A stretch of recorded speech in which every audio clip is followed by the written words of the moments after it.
So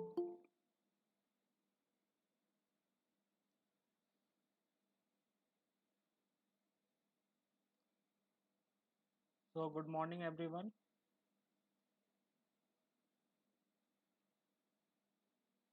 आज online class में आप लोगों का स्वागत है।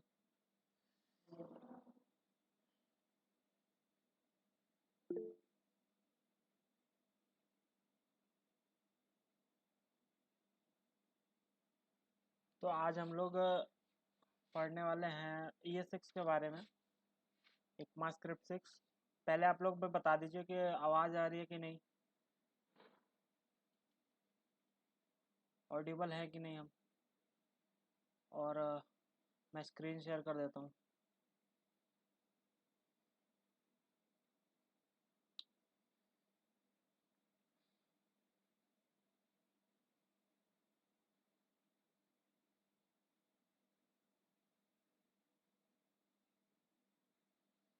तो चलिए शुरू करते हैं आज की क्लास। तो पहला टॉपिक जो हम लोग उस दिन पढ़ रहे थे उसी को रिवाइज करेंगे, क्योंकि कई बच्चों को समझ नहीं आया होगा। जो कॉल बैक का कॉन्सेप्ट है, असिंक का वेट, प्रोमिसेस। तो आज वहीं से स्टार्ट करते हैं।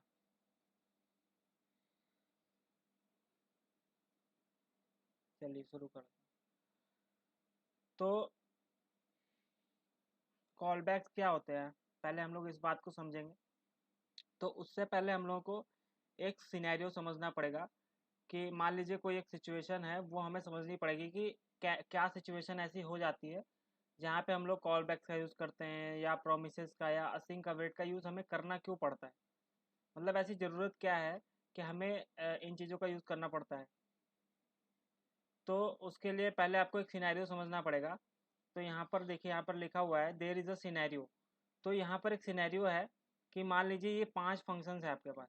एक है रजिस्टर फंक्शन, एक है सेंड वेलकम ईमेल, एक है लॉगिन फंक्शन, और एक है गेट यूज़र डेटा, और लास्ट में है डिस्प्ले यूज़र डेटा। तो ये 5 फंक्शंस हैं जो कि आपको कॉल करने हैं। लेकिन प्रॉब्लम क्या होती है कि अब देखिए, ये फंक्शंस को आप मान लीजिए एपीआई कॉल, जैसे कि हम लोग एपीआई कॉल करते हैं। एपीआई कहाँ होती है? बैकएंड पे होती है। अब बैकएंड कहीं और हो सकता है जहाँ पे सर्वर रहता है।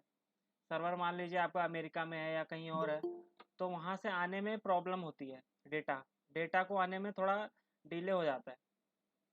तो वो डिले जब होता है,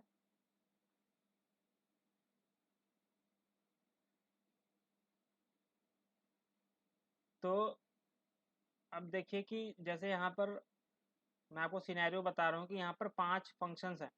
आप पांचों फंक्शन जब रन होंगे तो क्या होता है कि अभी आपके सिस्टम पर रन हो रहे हैं, तो वो तो सिक्वेंसली रन होंगे, क्योंकि वहाँ पे कोई भी असिंक्रोनस नहीं, वो सब सिंक्रोनाइज होकर रन होंगे। लेकिन मान लीजिए कुछ ऐसे फंक्शन हैं जिसको कुछ ज़्यादा टाइम लग रहा है, क्योंकि वो सारे फंक्शन नेटवर्क पे आते हैं। जो एपीआईज आपकी आती हैं, जो बैकएंड से आती हैं, वो नेटवर्क पे आती हैं, क्योंकि वो कहीं पे जहाँ पे सर्वर होगा वहाँ स्टोर होती है। और आप तो अपनी जगह लोकेशन पर बैठे हो, तो वहाँ से आने में किसी को 2000 मिली सेकेंड, किसी को 1000 मिली सेकेंड लगता है। तो उसमें क्या होता हो जाता है कि कभी कभी जो लॉगिन वाला फंक्शन है वो पहले चल जाएगा, रजिस्टर वाला बाद में चल जाएगा, या उस सीक्वेंस में नहीं चलेगा जिसको मुझे चलाना था। तो इसको रिजॉल्व करने के लिए हम लोग यूज़ करेंगे फिर असिंक्रोनस जावास्क्रिप्ट। और असिंक्रोनस जावास्क्रिप्ट का पार्ट है कॉल बैक्स, या फिर प्रोमिसेस, या फिर हमारा जो असिंक का वेट है, तीनों जो है वो असिंक्रोनस जावास्क्रिप्ट का पार्ट है। तो देखिए, अब हम लोग क्या करते हैं, पहले यहाँ पर एक कोड मैंने दिया हुआ है। यहाँ पर इसको आप लोग देख लीजिए एक बार, सिंक्रोनस कोड एग्जीक्यूशन। तो मतलब कि अगर हमें इसको सिंक्रोनस ही एग्जीक्यूट करना है, मतलब कि हमें कोई असिंक्रोनस नहीं करना, मतलब कोई हमें टाइम नहीं चाहिए, अगर हम सिंक्रोनसली ही कर रहे हैं, सीक्वेंस में कर रहे हैं, तो कैसे कोड रन होगा? तो इजीली ये कोड रन हो जाएगा। हमने क्या किया देखिए, यहाँ पर वही है, there is a scenario, I want the sequence of execution is this. मतलब हमें ये सीक्वेंस चाहिए, और पहले रजिस्टर फंक्शन रन हो, फिर send welcome, login, gate user data और डिस्प्ले यूजर डेटा। अब इसको रन कराने के लिए पहले हमें इस फंक्शन को बनाना पड़ेगा। तो देखिए मैंने यहाँ बना रखा है, पहले रजिस्टर फंक्शन, उसके अंदर मैंने कंसोल डॉट लॉग रजिस्टर्ड किया हुआ है। फिर सेंड ईमेल के अंदर सेंड वेलकम ईमेल, लॉगिन के अंदर लॉग्ड इन। और इसके अंदर के लॉजिक पे हम लोग नहीं जाते हैं, हम लोग बस मैसेज प्रिंट करा देते हैं। इससे हमें समझ में आ जाएगा कि हाँ ये मैसेज, ये फंक्शन चल चुका है। और यहाँ सारे फंक्शन बनाने के बाद अब देखिए सीक्वेंस ऑफ इवेंट्स, मैंने कमेंट लगाया और मैंने सारे फंक्शंस को सीक्वेंसली कॉल कर लिया। तो इतना इजी है, मतलब कि आपने सीक्वेंसली कॉल कर लिया तो पहले आपका रजिस्टर चल जाएगा, फिर send email, login, gate user data, display user data. अब ये क्या है, ये सिंक्रोनस है, असिंक्रोनस नहीं, क्योंकि इसमें देखिए कोई भी डिले नहीं है, कोई भी सेट टाइम आउट नहीं यूज हुआ है, यहाँ पे कोई टाइम नहीं बताया कि इतने सेकंड बाद ये चलेगा, तो इसलिए ये नॉर्मली रन होगा। अब इसको हम लोग कोड में करके देखते हैं एक बार कि कैसे हम लोग इसको समझ सकते हैं। तो उसके लिए देखिए, चलिए हम लोग कोड में चलते हैं। अब कोड में कैसे मैं आपको शुरू से बता देता हूँ। पहले इसको खोल लेते हैं।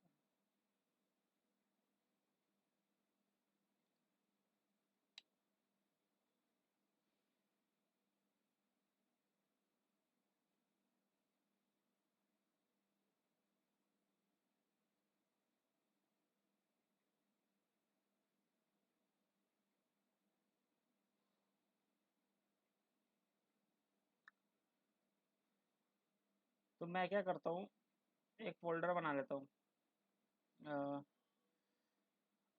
डेस्कटॉप पर ही।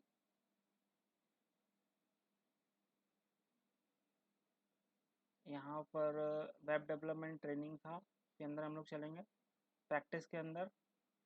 और जावास्क्रिप्ट नहीं, यहाँ कर लेते हैं ES6, न्यू फोल्डर बना लेते हैं ES6 नाम से। फोल्डर ES6, और इस फोल्डर के अंदर हम लोग एक फोल्डर बनाते हैं, न्यू फोल्डर। इसको रखते हैं कॉल कॉल बैक। मतलब कॉल बैक समझेंगे क्या होता है। तो कॉल बैक्स के अंदर चलते हैं और इसको खोल लेते हैं CMD पे, CMD से VS कोड पे खोल लेते हैं। यहाँ पे कोड डॉट कर दिया, तो ये हमारा जो प्रोजेक्ट है ये VS कोड में खुल गया। अभी देखिए मैं यहाँ पे कुछ नहीं करूँगा, सिंपल एक index.js फाइल बनाऊँगा। तो index.js फाइल, क्योंकि हमें यहाँ पे फ्रंट एंड का कोई काम नहीं कर रहे हैं, हम यहाँ पे कोई डोम मैनिपुलेशन नहीं कर रहे, तो इसलिए मुझे HTML फाइल की ज़रूरत नहीं है, क्योंकि मैं डिबग कर रहा हूँ, मैं अपने कोड को रन करके देख रहा हूँ। तो अब हम क्या चलते हैं, अब मैं इसको कॉपी पेस्ट कर लेता हूँ इतना चीज़, Ctrl+C, कि मुझे क्या, यहाँ पे कंट्रोल भी करता हूँ। तो ये मैंने कमेंट कर दिया कि कॉल बैक्स इन जावास्क्रिप्ट हम लोग पढ़ रहे हैं, और इसमें एक सिनेरियो है, इसमें हमें ये जो सीक्वेंस है ये चाहिए। इतना आपको समझ आ गया। अभी मैं इसको कोड करूँगा, तो इसके लिए पहले मुझे ये फंक्शंस बनाने पड़ेंगे, register, send welcome email, login, gate user data, display user data. तो उसके लिए हम सारे फंक्शन बना लेते हैं। पहले फंक्शन, फिर यहाँ पे क्या लिखेंगे, रजिस्टर, पहला रजिस्टर फंक्शन है, और इसके अंदर मैं कंसोल डॉट लॉग कर देता हूँ। क्या कर देंगे, रजिस्टर।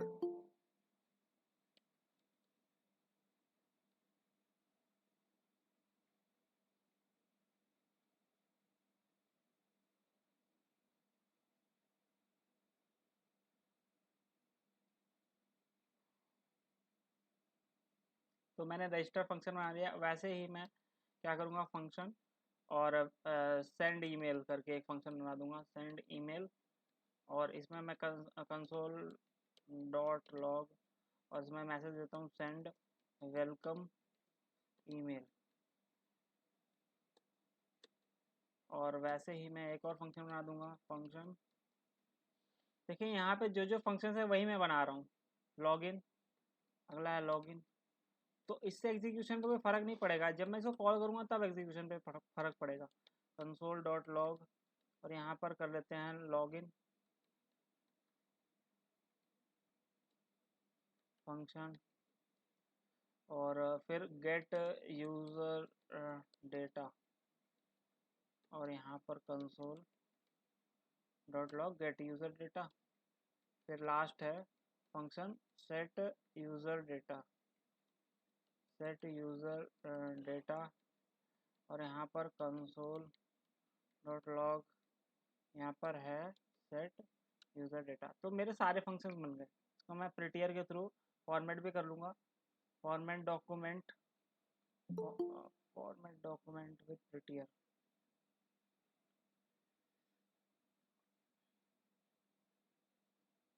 तो मैं इसको क्या करता हूँ, प्रिटियर के through format document with prettier.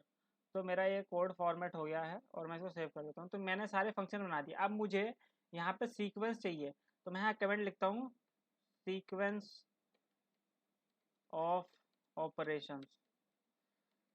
तो यहाँ पर अभी तो ये सिंक्रोनस कोड है, तो इसलिए जिस सीक्वेंस में मैं कॉल करूँगा उस सीक्वेंस में कॉल हो जाएंगे। देखिए मुझे पहला क्या चाहिए, यहाँ पर देखिए रजिस्टर चाहिए, फिर send email, login, gate user data, display user data. अब मैं यहाँ पे कॉल करूँगा, पहले क्या था रजिस्टर, तो रजिस्टर को फंक्शन को कॉल कर लेता हूँ मैं, रजिस्टर, रजिस्टर को कॉल कर लिया। फिर दूसरा है सेंड ईमेल, सेंड ईमेल, और फिर तीसरा था लॉगिन, लॉगिन था, लॉगिन कॉल हो जाएगा। फिर गेट यूज़र डेटा, और लास्ट में था सेट यूज़र डेटा। तो अब देखिए आप, ये सीक्वेंस में कॉल कर दिया मैंने, तो ये सीक्वेंस में कॉल हो जाएंगे। अगर मैं ऑल्ट टी करके अब इसको रन कराऊँ, न्यू टर्मिनल, और मैं यहाँ पर इसको नोड, और फाइल का नाम क्या था, इंडेक्स डॉट जेएस, अगर मैं ये करके इसको रन कराता हूँ, तो देखिए पहला जो रन हुआ, देखिए मुझे सीक्वेंस क्या चाहिए था, ऊपर मैं करके दिखा देता हूँ आपको। ऊपर पहले मुझे रजिस्टर चाहिए था, तो देखिए रजिस्टर कॉल हुआ है। फिर सेंड वेलकम ईमेल चाहिए था, सेंड वेलकम ईमेल कॉल हुआ है। फिर लॉगिन कॉल हुआ है। फिर गेट यूज़र डेटा, और फिर सेट यूज़र डेटा, या उसको इसने बोला है डिस्प्ले यूज़र डेटा, तो मैं मैसेज यहाँ पे चेंज कर दूंगा इसके अंदर, सेट यूज़र की या डिस्प्ले यूज़र डेटा कर देता हूँ मैं, डिस्प्ले। तो यहाँ पर ये रन हो गया। एक बार फिर मैं रन करा देख लेता हूँ, डिस्प्ले यूज़र डेटा, देखिए। तो अभी ये आपका सीक्वेंस में रन हो रहा है, क्योंकि ये सिंक्रोनस जावास्क्रिप्ट कोड है। सिंक्रोनस क्या होता है, जब भी कोई चीज़ आपको तुरंत रन करनी है, जब भी कोई इसमें सिंक्रोनाइजेशन का इशू नहीं है, जब आपको सारा चीज़, देखिए यहाँ पे मैंने कोई भी डिले नहीं लगाया है। यहाँ पर देखिए सारा जो है एक के बाद एक के बाद एक रन होता जाएगा। लेकिन प्रॉब्लम अब कब आता है, अब जब इसमें मैं डिले लगा दूँ, कि जो रजिस्टर फंक्शन है, क्योंकि जब नॉर्मली आप लोग एपीआई के साथ कॉल करेंगे, जब आप लोग बैकएंड के साथ कॉल करेंगे, एपीआईज को कॉल करेंगे, तो वो सर्वर पे होगा, वो सर्वर से आएगा। तो उसको, ये जो फंक्शन मैं यहाँ पे बना रहा हूँ, अभी तो यहाँ पे बना रहा हूँ, लेकिन जब वो सर्वर से आएगा तो उसको कुछ डिले लगेगा, उसको कुछ टाइम लगेगा आने में और रन होने में। तो रजिस्टर फंक्शन मान लीजिए 2000 मिली सेकंड के बाद आया, सेंड वेलकम ईमेल 1000 मिली सेकंड पे ही आ गया, तो पहले क्या रन हो जाएगा, ईमेल वाला। लेकिन मुझे क्या चाहिए, मुझे पहले रजिस्टर चाहिए, पहले रजिस्टर यूज़र हो जाए, उसके बाद ही ईमेल जाए। मुझे ऐसा नहीं करना कि अगर 1000 मिली सेकंड पे आया तो पहले इसी को रन कर दो। तो मुझे एक टाइम बाउंडेशन चाहिए। तो अब हम एपीआई तो अभी पढ़े नहीं है, फैच एपीआई मैंने पढ़ाया नहीं आपको, तो इसलिए हम लोग एपीआई कॉल करके अभी नहीं देख रहे हैं। अभी हम लोग यहीं पे उसको क्या करेंगे, एक तरह से विजुलाइज करके देखेंगे। मतलब यहाँ पे एक set time out function use कर लेंगे, जिससे ये उतने मिली सेकंड बाद रन हो। अब जो हम लोग यहाँ पे टाइम देंगे, जरूरी नहीं है कि उतने ही टाइम में हर बार वो आए। तो ये चीज़ हम लोग यहाँ पे करके देख रहे हैं, जरूरी नहीं है कि ये सब उसी टाइम पे हो जाए। तो हम लोग क्या करेंगे, एक यहाँ पर एक विजुअलाइजेशन करेंगे। उसके लिए हम लोग इस फंक्शन को, जो ये प्रिंट कर रहा है, इसको थोड़ा थोड़ा मिली सेकंड बाद दे देंगे। मान लीजिए मैं यहाँ पे कर देता हूँ सेट टाइम आउट, सभी को मैंने पढ़ा रखा है। सेट टाइम आउट क्या लेता है, एक कॉल बैक फंक्शन लेता है, और उसके बाद उस कॉल बैक फंक्शन में मैं ये पास कर दूंगा जो रजिस्टर है, कंट्रोल एक्स कंट्रोल वी, और यहाँ पर मैं लिख दूंगा कितने मिली सेकंड बाद ये रन हो। तो रजिस्टर मान लीजिए 2000 मिली सेकंड बाद रन हो रहा है, ठीक है। अब ऐसे ही आप सारे फंक्शंस में सेट टाइम आउट लगा के कर दो, set time out, set time out. और यहाँ पर मैं इस फंक्शन को भी उसके अंदर रख देता हूँ, ये जो प्रिंट कर रहा है कि ये इतने से मिली सेकंड बाद चले, कंट्रोल वी। और इसको मैं कर देता हूँ, मान लीजिए अपनी तरफ से मैं नंबर दे रहा हूँ कि सेंड ईमेल करने में मान लीजिए 1000 मिली सेकंड ही लग रहा है, मैं मान के चल रहा हूँ, वैसे ज़्यादा भी लग सकता है। Set time out, set time out, और यहाँ पर मैं एक कंसोल लॉग लॉगिन वाला ऊपर कर लेता हूँ यहाँ पे, और यहाँ पर मैं इसको दे देता हूँ कि मान लीजिए लॉगिन करने में 3000 मिली सेकेंड लग गया है इसको। और फिर मैं गेट यूज़र डेटा वाला जो है, गेट यूज़र डेटा मान लीजिए ज़्यादा चीज़ है तो इसमें ज़्यादा टाइम लग सकता है, तो set time out, set time out, ये भी एक कॉल बैक लेगा। तो ये सेट टाइम आउट हम इसलिए दे रहे हैं ताकि थोड़ा डिले में रन हो, ताकि हम लोग देख सके कि प्रॉब्लम मेन क्या है। अभी मैं सिनारियो की बता रहा हूँ मैं, फिर मैं उसको सॉल्यूशन बताऊंगा आपको क्या है। अभी देखिए ये 5000 मिली सेकंड में मान लीजिए ये रन हुआ। अब ये लास्ट वाला जो है इसको मैं सेट टाइम आउट में बंद कर देता हूँ, सेट टाइम आउट।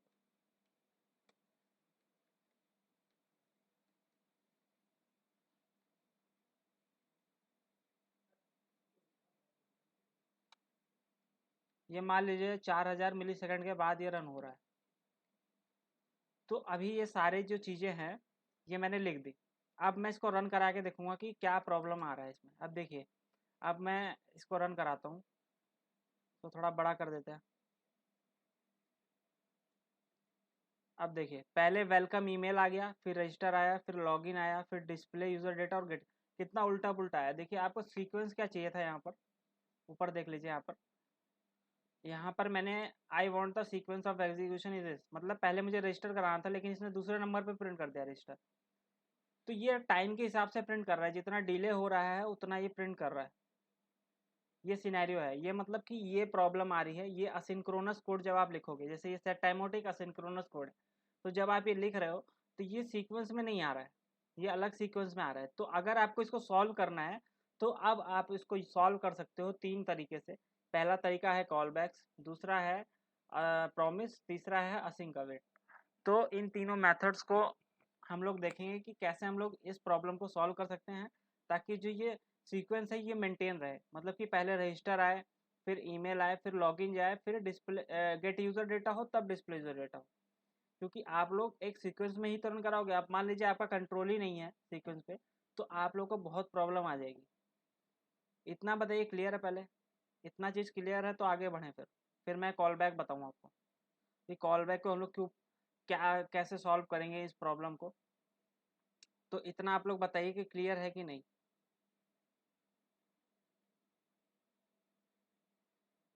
प्लीज़ एक बार रिप्लाई करिए और बताइए कि अगर इतना सिनेरियो आपको क्लियर है कि प्रॉब्लम क्या आ रही है, अब उसको हम लोग सॉल्व कर कैसे करेंगे वो हम आपको बताएंगे अभी। तो पहले बताइए कि इतना क्लियर है, इतना कॉन्सेप्ट।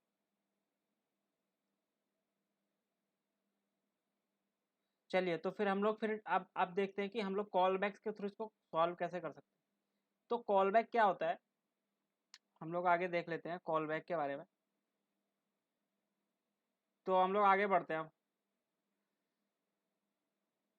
लोग देखते हैं कॉल बैक्स। तो ये सिंक्रोनस कोड था जो मैंने अभी लिखा था,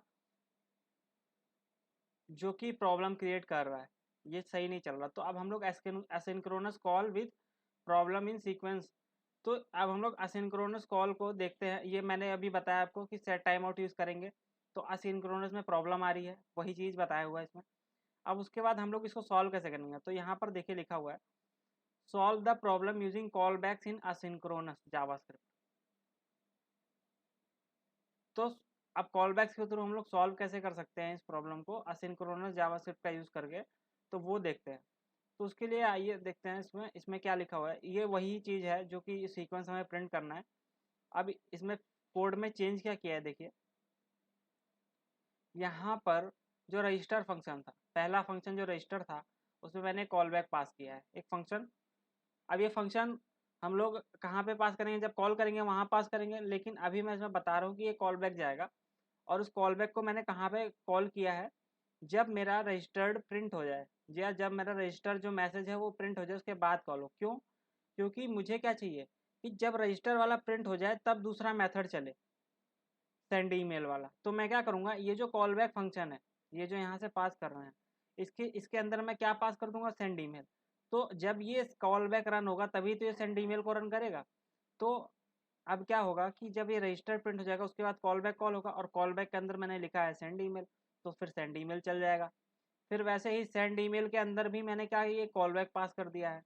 तो अब ये कॉल बैक मैंने कहाँ कॉल किया है, जब वेलकम सेंड वेलकम ईमेल जब हो जाए।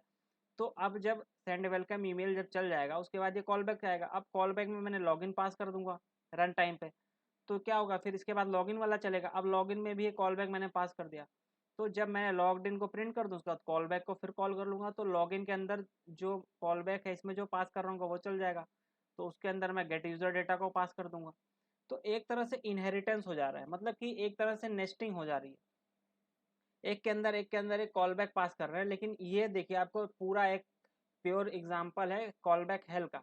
देखिए अभी कितना प्रॉब्लम हो गया, कितना बड़ा कोड लिखना पड़ रहा है। टेंशन मत लीजिएगा, ये कोड मैं रिड्यूस करवा दूंगा आपका। जब हम लोग असिंक का वेट तक पहुंचेंगे तो ये काफ़ी कोड आपका रिड्यूस हो जाएगा, क्योंकि हम लोग कॉल बैक समझ रहे हैं पहले, तो इसलिए इतना बड़ा कोड लग रहा है। और उसके बाद फिर हम लोग प्रोमिसेस को समझेंगे। तो पहले हम लोग कॉल बैक को देख लेते हैं कैसे करेंगे सॉल्व इसको। तो हम लोग इसका सॉल्यूशन देख लेते हैं कॉल बैक के थ्रू कैसे करेंगे। तो चलिए हम लोग कोड में चलते हैं। अभी देखिए हमारे पास ये फंक्शन है सारा, मैंने सारे फंक्शन बना रखे हैं। तो थोड़ा बड़ा कर देता हूँ कंट्रोल बी करके, तो देख लीजिए। अभी मैं नीचे वाला हटा देता हूँ, ये अभी हम लोग देखेंगे बाद में। देखिए हमारे पास पहला फंक्शन बना हुआ है रजिस्टर, इसके अंदर 2000 मिली सेकेंड बाद चलेगा, रजिस्टर फंक्शन प्रिंट होगा। फिर सेंड ईमेल, फिर लॉगिन, फिर गेट यूज़र डेटा, फिर सेट यूज़र डेटा। ये 5 फंक्शन हैं जो कि चल रहे हैं। लेकिन मुझे क्या चाहिए कि पहले रजिस्टर हो, उसके बाद ही सेंड ईमेल हो। तो मैं यहाँ पे कॉल बैक पास कर दूंगा, सिंपल सा कॉल बैक। कॉल बैक मैं एक फंक्शन पास कर दूंगा, इससे पता चलेगा इसको कि मैं एक फंक्शन यहाँ पास कर रहा हूँ। और उस फंक्शन को कॉल क्या करूँगा, जब मैं रजिस्टर प्रिंट कर दूँ उसके बाद वो फंक्शन कॉल हो। तो मैं यहाँ क्या लिख दूंगा, कॉल बैक, और इसको कॉल कर दूंगा सिंपल। तो जो मैंने फंक्शन पास किया इसको मैं चला कर रहा हूँ, जब मैं रजिस्टर प्रिंट कर दूँ उसके बाद ये कॉल हो। अब जब ये कॉल होगा तो यहाँ से जो मैं फंक्शन में पास करूँगा वही तो रन होगा। तो अब यहाँ से मैं क्या पास कर देता हूँ, यहाँ से मैं पास कर देता हूँ इसके अंदर सेंड ईमेल। तो हम वो कहाँ पास करेंगे, जब मैं रजिस्टर कॉल कर रहा हूँ तो उसके अंदर ही मुझे साथ में कॉल बैक पास करना है। तो उसके लिए क्या करना पड़ेगा, रजिस्टर के अंदर हमें जाना पड़ेगा और यहाँ पर एक कॉल बैक पास करना पड़ेगा। और इसके अंदर हमें देना पड़ेगा क्या, सेंड ईमेल फंक्शन को। तो सेंड ईमेल फंक्शन हम कहाँ पास कर देंगे, यहाँ पर रजिस्टर के अंदर सेंड ईमेल। तो अब इससे क्या होगा कि जो मेरा सेंड ईमेल फंक्शन है, जब मैं रजिस्टर को कॉल करूंगा तो एक कॉल बैक यहाँ से पास हो रहा है। तो जब ये कॉल बैक पास होगा उसके बाद क्या होगा, जब ये कॉल बैक यहाँ से देखिए, यहाँ पर रजिस्टर फंक्शन को मैंने कॉल किया, यहाँ पे रजिस्टर के अंदर मैंने कॉल बैक पास किया और कॉल बैक के अंदर मैंने क्या पास कर दिया, सेंड ईमेल। तो ये जो सेंड ईमेल वाला फंक्शन है ये कहाँ पास हो जाएगा, ये आपका यहाँ पास हो जाएगा कॉल बैक में। कॉल बैक जो कॉल बैक ये है, ये देखिए यहाँ पर ये वाला फंक्शन है कॉल बैक। तो ऐसे ही मैंने यहाँ पर भी किया हुआ है, देख लीजिए।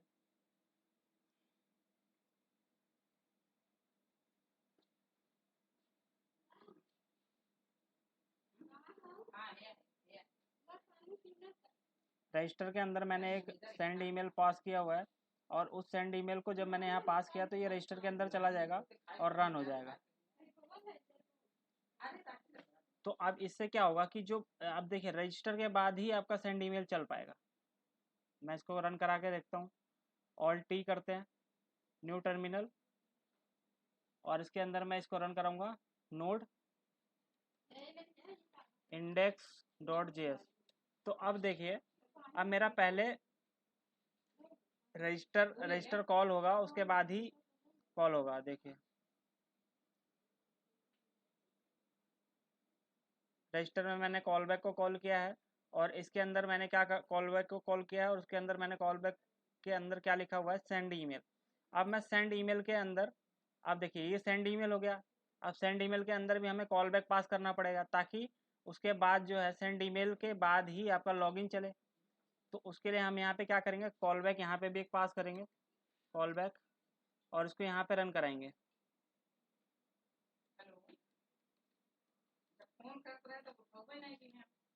अब कॉल बैक जब पास हो जाएगा इधर तो हम इसमें जो है डालेंगे सेंड ईमेल के अंदर लॉगिन। अब इसके अंदर मुझे कॉल बैक पास करना है तो मैं यहाँ पे कॉल बैक पास कर देता हूँ और इसमें क्या पास कर दूंगा, लॉगिन। लॉगिन, और वैसे ही मैं लॉगिन के अंदर भी मतलब एक तरह से नेस्टिंग करना है आपको कि अब लॉगिन के बाद क्या चले। तो मैं यहाँ पे कर देता हूँ लॉगिन के अंदर गेट यूजर डेटा को कॉल में कर देता हूँ। गेट यूजर डेटा के अंदर फिर मैं एक कॉल करूँगा, इनहेरिट करूँगा, और इसके अंदर मैं पास कर दूंगा सेट यूजर डेटा। अब देखिए सेट यूजर डेटा के बाद मुझे कोई भी चलाने की जरूरत है नहीं, तो फिर मैं और किसी को मैं कॉल नहीं करूँगा यहाँ पे, और मैं इसको हटा दूंगा सारा। तो अब देख लीजिए इसके अंदर सारा नेस्टिंग हो गया है। गेट यूजर डेटा, फिर सेट यूजर डेटा, लॉगिन, एक तरीके से इसके अंदर नेस्टिंग सारा हो गया है। और मैं इसको यहाँ पे कॉल बैक बता दूंगा सारे में। यहाँ पर देखिए कॉल बैक यहाँ तक हो गया था, और इसमें भी एक कॉल बैक आएगा, और ये कहाँ पे कॉल होगा, ये कंसोल लॉग लॉगिन के बाद कॉल होगा, कॉल बैक। और फिर उसके बाद यहाँ पर एक कॉल बैक कॉल होगा।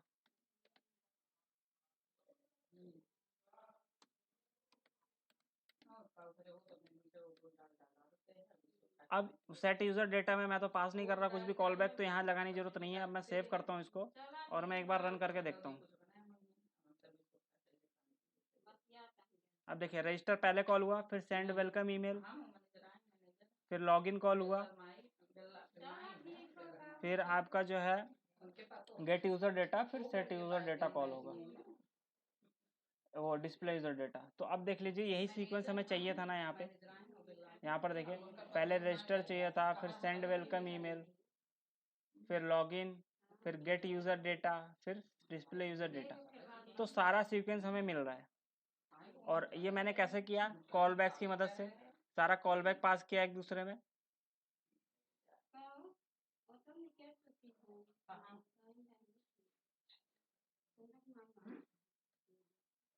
और यहाँ पर मैंने उसके अंदर वही सारे मेथड्स पास कर दिए, send email, login, gate user data, set user data.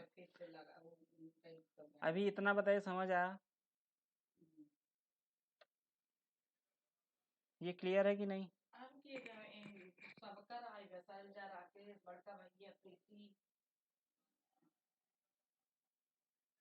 Code message कर दूं मैं कोड को? इसको मैं कोड को कर देता हूँ कंट्रोल सी करके मैं इसको मैसेज ईमेल में भेज के देखता हूँ उसमें जा रहा है कि नहीं। कब निकली बता, आज तक गाड़ी उड़ी मिले ना, मिले काले मिले, हाँ काले कल निकला, कल बंद है। हाँ एक बार बताइए पूरा कोड गया कि नहीं?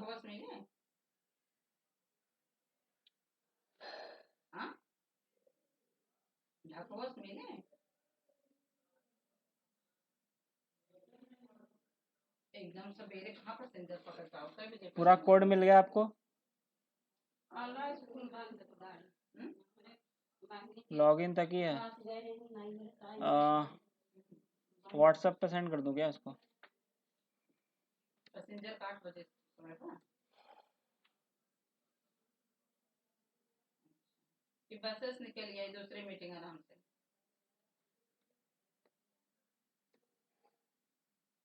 दूसरी मीटिंग आ जाए कल। देखिए मैंने ग्रुप में भेजा है, कल कोड को देख के बताइए समझ आ रहा है कि नहीं आपको?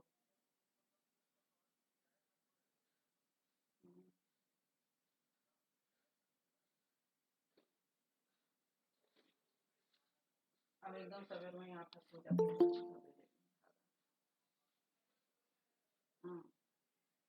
कोड मिल गया आपको?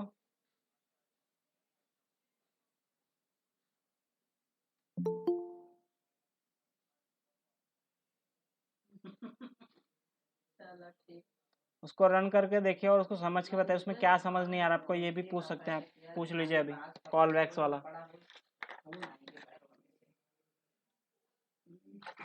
जौनपुर देखा मैं जौनपुर भाई देखा सुनते नहीं ना कालम हम कहे भैया दिखा लिखा भाई करते छुट्टी 10-15।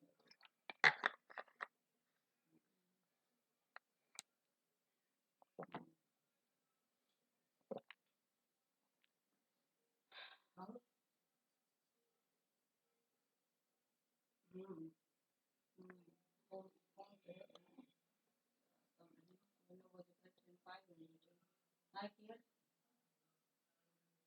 ट्रेन बैठने पकड़े में आप कौन कह रहे हैं? नहीं,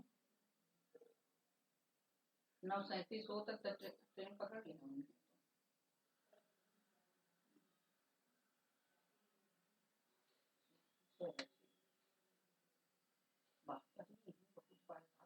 आज तो सुबह ही इस गर्मी तब वो जो काल आए थे इतना परेशान थे, रात में आई हुई भीड़ हो गई गर्मी के मारे, वो मच्छर ऊपर से एकदम परेशान।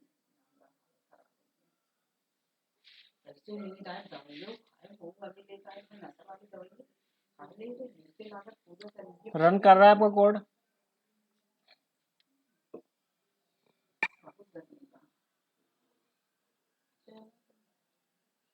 तो पैसेंजर आपको उसमें कुछ डाउट है कि नहीं? डाउट है तो बताइए, पूछ लीजिए अगर डाउट हो, या क्या डाउट है, कुछ लाइन में किसी में डाउट हो,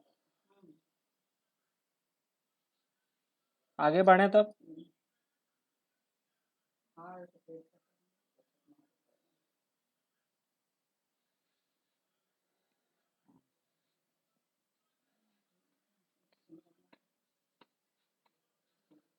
आगे बढ़े तब, कोई डाउट नहीं है उसमें।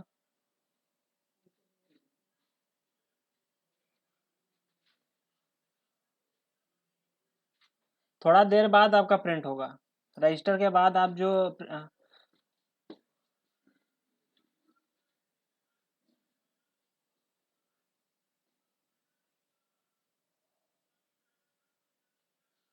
देखिए मैंने वहाँ पे नहीं, तो मुझे रिक्वायरमेंट क्या चाहिए, 1 सेकंड के बाद रन करना है, ठीक है, वो चीज़ ठीक है, लेकिन वो क्या हो, रजिस्टर के बाद ही ईमेल ईमेल प्रिंट करे, मुझे ऐसा चाहिए। मतलब कि देखिए आप सोच के देखिए, पहले रजिस्टर करेगा आदमी तभी तो उसके पास ईमेल जाएगा, पहले ईमेल जाके क्या करेगा। तो मुझे एक लॉजिक बनाना है कि मुझे पहले रजिस्टर को प्रिंट करना है, उसके बाद ही ईमेल सेंड हो। तो मुझे उसी को सॉल्व करना है कि वो जो है पहले ना प्रिंट हो जाए, तो उसके लिए मैंने कॉल बैक लगाया, यहाँ पर देख लीजिए, कॉल बैक को लगाया, और कॉल बैक में मैंने पास क्या कर दिया, रजिस्टर के अंदर कॉल बैक एक लगाया, एक फंक्शन पास कर दिया। अब उसके बाद इसी फंक्शन को मैंने यहाँ पे कॉल कर लिया, देखिए रजिस्टर के अंदर एक कॉल बैक दिया और उसमें सेंड ईमेल को। तो अब ये कैसे कॉल होगा, तो पहले रजिस्टर कॉल हुआ, रजिस्टर के बाद ही ईमेल कॉल होगा, फिर ईमेल के बाद ही लॉगिन कॉल होगा, फिर उसके बाद ही सेट गेट यूजर डेटा, और फिर सेट यूजर डेटा, और यही सीक्वेंस मुझे चाहिए था, तो इसलिए ऐसा करना पड़ा।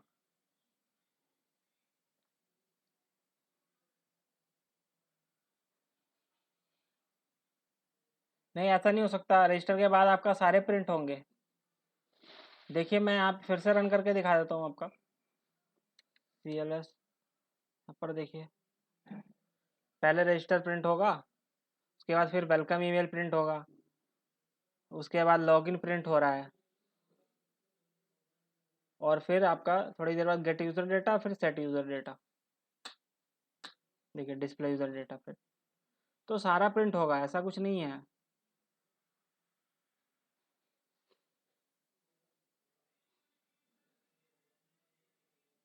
हाँ, कॉल में आप जैसा सीक्वेंस डालोगे, देखिए वहाँ कॉल बैक सिंपल दे रहे हैं, देखिए यहाँ पर देखिए, यहाँ पर रजिस्टर के अंदर मैंने कॉल बैक पास किया, अब ये मैंने एरो फंक्शन बना दिया, और उसके अंदर फिर मैंने क्या पास कर दिया, सेंड ईमेल।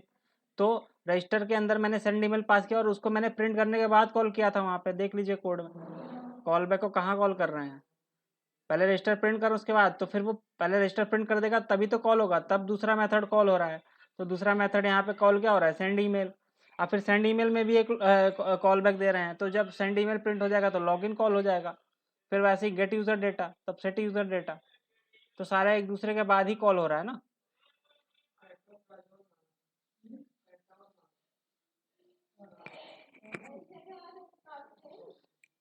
तो समझ में आया, आगे बढ़ें या कुछ और डाउट है?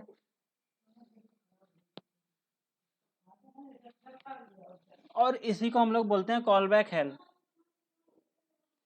ये जो कॉन्सेप्ट है इसी को हम लोग बोलते हैं कॉल बैक हेल। अब ये कॉल बैक हेल हम लोग को यूज़ ना करना पड़े, ये इतना बड़ा कोड हो जाएगा, आप देख लीजिए इतना बड़ा कोड हो गया ये। तो इसको सॉल्व करने के लिए हम लोग को क्या करना पड़ेगा, हम लोग यूज़ करते हैं प्रोमिसेस को। तो इस प्रॉब्लम को सॉल्व करने के लिए हम लोग यूज़ करते हैं प्रोमिसेस को, ताकि ये इतना बड़ा कॉल बैक है। अभी देखिए यहाँ पे 5 ही फंक्शन थे, अभी मान लीजिए 12 या 20 फंक्शन होते तो आप लोग कैसे इतना इतना बड़ा कोड लिखते। तो इसको रिजॉल्व करने के लिए हम लोग यूज़ करते हैं प्रॉमिस। अब हम लोग समझते हैं प्रोमिसेस क्या होते हैं। तो प्रॉमिस इन जावास्क्रिप्ट में क्या है कि another way of solving this sequence problem is using promises in JavaScript. तो हम लोग क्या करते हैं कि जो ये सॉल्व करने के लिए इस प्रॉब्लम को हम लोग क्या यूज करते हैं, प्रोमिसेस। यहाँ पर देख लीजिए, if we use promises to solve this problem then we don't need to use callbacks. तो जब हम लोग प्रोमिसेस को यूज करेंगे तो हमें कॉल बैक लिखने की जरूरत नहीं है। We only have to return the promise from the following functions. तो ये कहने का मतलब ये कह रहा है कि आप जब प्रॉमिस को यूज करेंगे तो हमें कॉल बैक्स यूज करने की जरूरत नहीं, क्योंकि कॉल बैक्स को हटाने के लिए ही प्रोमिसेस हम लोग यूज कर रहे हैं। और we only have to return the promise. तो मैंने आपको क्लास में बताया भी था कि प्रॉमिस एक ऑब्जेक्ट होता है, प्रॉमिस इज एन ऑब्जेक्ट। तो जो ऑब्जेक्ट है उसको मैं रिटर्न करा रहा हूँ, मैं हर फंक्शन से रिटर्न कराऊंगा, तभी मैं उस पर क्या कर पाऊंगा, सीक्वेंस में ला पाऊंगा। अब उसको कैसे करते हैं, यहाँ पर देखिए नीचे पहला फंक्शन था रजिस्टर, उसमें मैं पहले कॉल बैक यहाँ पास कर रहा था और उसको यहाँ कॉल कर था, लेकिन अब मुझे उसकी जरूरत नहीं है। मैं यहाँ से क्या कर रहा हूँ, रिटर्न कर रहा हूँ न्यू प्रॉमिस। तो मैंने आपको बताया था न्यू करके प्रॉमिस हम लोग बना रहे थे, पिछली क्लास में ही बताया था। तो रिटर्न कर रहे हैं न्यू प्रॉमिस और उसमें एक कॉल बैक लेता है ये रिजॉल्व और रिजेक्ट। अब ये रिजॉल्व और रिजेक्ट क्या होता है कि मतलब एक फंक्शन होता है रिजॉल्व और एक फंक्शन होता है रिजेक्ट। तो अगर आपका कोड सही रन हो गया, आपके में कोई एरर नहीं आया, तो आप रिजॉल्व को कॉल कर दीजिए। और अगर आपके में रिजेक्ट हो गया, कुछ एरर आ गया, तो आप रिजेक्ट को कॉल करके हैंडल कर लीजिए। और यहाँ पर जहाँ पर मैं कॉल बैक को कॉल कर रहा था उसकी जगह मैं क्या कर दूंगा, इस रिजॉल्व फंक्शन को यहाँ कॉल कर लूंगा। तो देखिए सारा कोड वही है, बस यहाँ से मैंने कॉल बैक हटा दिया, यहाँ पर मैंने रिटर्न न्यू प्रॉमिस कर दिया और उसके अंदर दो ऑब्जेक्ट्स आते हैं, मतलब कि रिजॉल्व और रिजेक्ट। और मैंने यहाँ फंक्शन क्या कॉल कर लिया, रिजॉल्व को, किसके बाद, रजिस्टर के बाद। तो मैं जब रजिस्टर्ड हो जाएगा उसके बाद रिजॉल्व को कॉल करूंगा। तो ये क्या करेगा, ये भी एक प्रॉमिस रिटर्न करेगा, है ना। ये जो रिटर्न प्रॉमिस हो रहा है, जब यहाँ पे रिजॉल्व कॉल होगा तो ये यहाँ से प्रॉमिस रिटर्न करेगा। अब वो प्रॉमिस रिटर्न करेगा और उसके बाद फिर मेरा कहाँ जाएगा वो प्रॉमिस, सेंड ईमेल पे। और सेंड ईमेल में भी देखिए मैंने वही चीज़ कर रखा है, रिटर्न न्यू प्रॉमिस। तो सारे फंक्शंस में मैं क्या करूँगा, जैसे वहाँ पे कॉल बैक रिटर्न करा रहे थे, यहाँ पे क्या करेंगे, न्यू प्रॉमिस रिटर्न कराएंगे, रिजॉल्व रिजेक्ट। और रिजॉल्व को कॉल, रिजेक्ट को मैं क्यों नहीं कॉल कर रहा है यहाँ पे, क्योंकि मुझे कोई एरर अभी आ नहीं रहा है। मान लीजिए मैंने कोई इफ एल्स कंडीशन लगाया, इफ अगर ऐसा हो तो एरर आ जाए और नहीं तो सक्सेस हो जाए, तब मैं रहूँगा रिजेक्ट। अभी मुझे रिजेक्ट की जरूरत नहीं है, क्योंकि मेरे कोड में अभी कोई एरर नहीं आ रहा है। अब आप जब रियल लाइफ में काम करेंगे इसमें, तो आप यहाँ एपीआई को कॉल करेंगे। अगर एपीआई कॉल हो गई, अब अगर एपीआई से डेटा आ गया तो रिजॉल्व को कॉल कर लेंगे, नहीं तो आप रिजेक्ट को कॉल, वहाँ इफ एल्स कंडीशन आप लगा सकते हो। अभी हम लोग सिनेरियो एक देख रहे हैं, तो इसमें उसकी जरूरत नहीं है। तो देखिए सारे में मैंने वही लगा रखा है, return new promise, resolve reject, resolve को कॉल कर रहे हैं, गेट यूजर लास्ट में नहीं कर रहा हूँ मैं, सेट डिस्प्ले यूजर डेटा के बाद, क्योंकि मुझे कुछ और कॉल नहीं करना है, तो मुझे रिटर्न प्रॉमिस करने की जरूरत नहीं है। अब उसके बाद जहाँ पर मैं वहाँ पर नेस्टेड में दे रहा था फंक्शन, उसकी जगह मैं डॉट देन लगाऊंगा। मैंने आपको बताया था पिछले क्लास में कि जब आपने रिजॉल्व को कॉल किया तो वो किसको कॉल करता है, वो देन को कॉल करता है। और जब मैं उसमें रिजेक्ट को कॉल करूंगा तो वो कॉल करता है कैच को।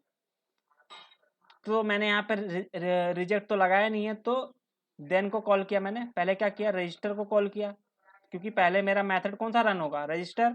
अब रजिस्टर क्या रिटर्न कर रहा है, न्यू प्रॉमिस। यहाँ पर देख लीजिए ऊपर, यहाँ पर देख लीजिए रजिस्टर क्या रिटर्न कर रहा है, न्यू प्रॉमिस।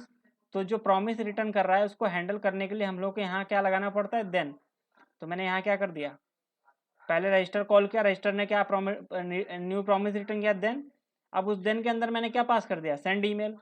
अब ये कॉल बैक की तरह है, तो यहाँ पे आपको ब्रैकेट लगाने की जरूरत नहीं है, डायरेक्ट आप पास कर दो कि कौन सा फंक्शन मुझे चलाना है इसके बाद, है ना। तो देन किया, फिर सेंड ईमेल चलेगा। अब सेंड ईमेल भी एक प्रॉमिस रिटर्न कर रहा था, तो उसके बाद फिर मुझे देन लगाना पड़ेगा। अब लॉगिन चलेगा, लॉगिन भी एक प्रॉमिस रिटर्न कर रहा था, गेट यूजर डेटा, फिर देन लगाया, फिर डिस्प्ले। अब डिस्प्ले यूजर डेटा कोई प्रॉमिस नहीं रिटर्न कर रहा था, तो इसके बाद मैंने कुछ भी नहीं लगाया। लेकिन मैंने सबको हैंडल करने के लिए एक कैच स्टेटमेंट लगा दिया। मान लीजिए कहीं कुछ खुदा ना खास्ता कोई एरर आ गया, तो उसके लिए कैच, और कैच बाय डिफॉल्ट एक कॉल बैक लेता है, उसमें एरर पास करता है, तो मैंने एरर को प्रिंट कर दिया। और उसके बाद एक होता है देन, एक होता है कैच ब्लॉक, उसके बाद एक लास्ट में होता है फाइनली ब्लॉक। अगर आपको कोई चीज़ है जो ज़रूरी ही है प्रिंट करना है, ये ज़रूरी नहीं है कि आप फाइनली लगाइए ही, अगर लगाना चाहते हैं तो लगा दीजिए कि लास्ट में कुछ भी आपको करना है, मतलब कि वो ज़रूर ही चले, तो फाइनली में वो चीज़ लिख दीजिए, वो ज़रूर ही चलेगा कैच के बाद। अगर मान लीजिए अगर कोई एरर भी आएगा उसके बाद भी वो चीज़ चलेगा। तो हम लोग इसको करके देखते हैं एक बार, तब समझ में आएगा। तो हम लोग को अब देखिए, ये जो चीज़ है, ये जो कोड है, इसको हम लोग चेंज करते हैं। कैसे?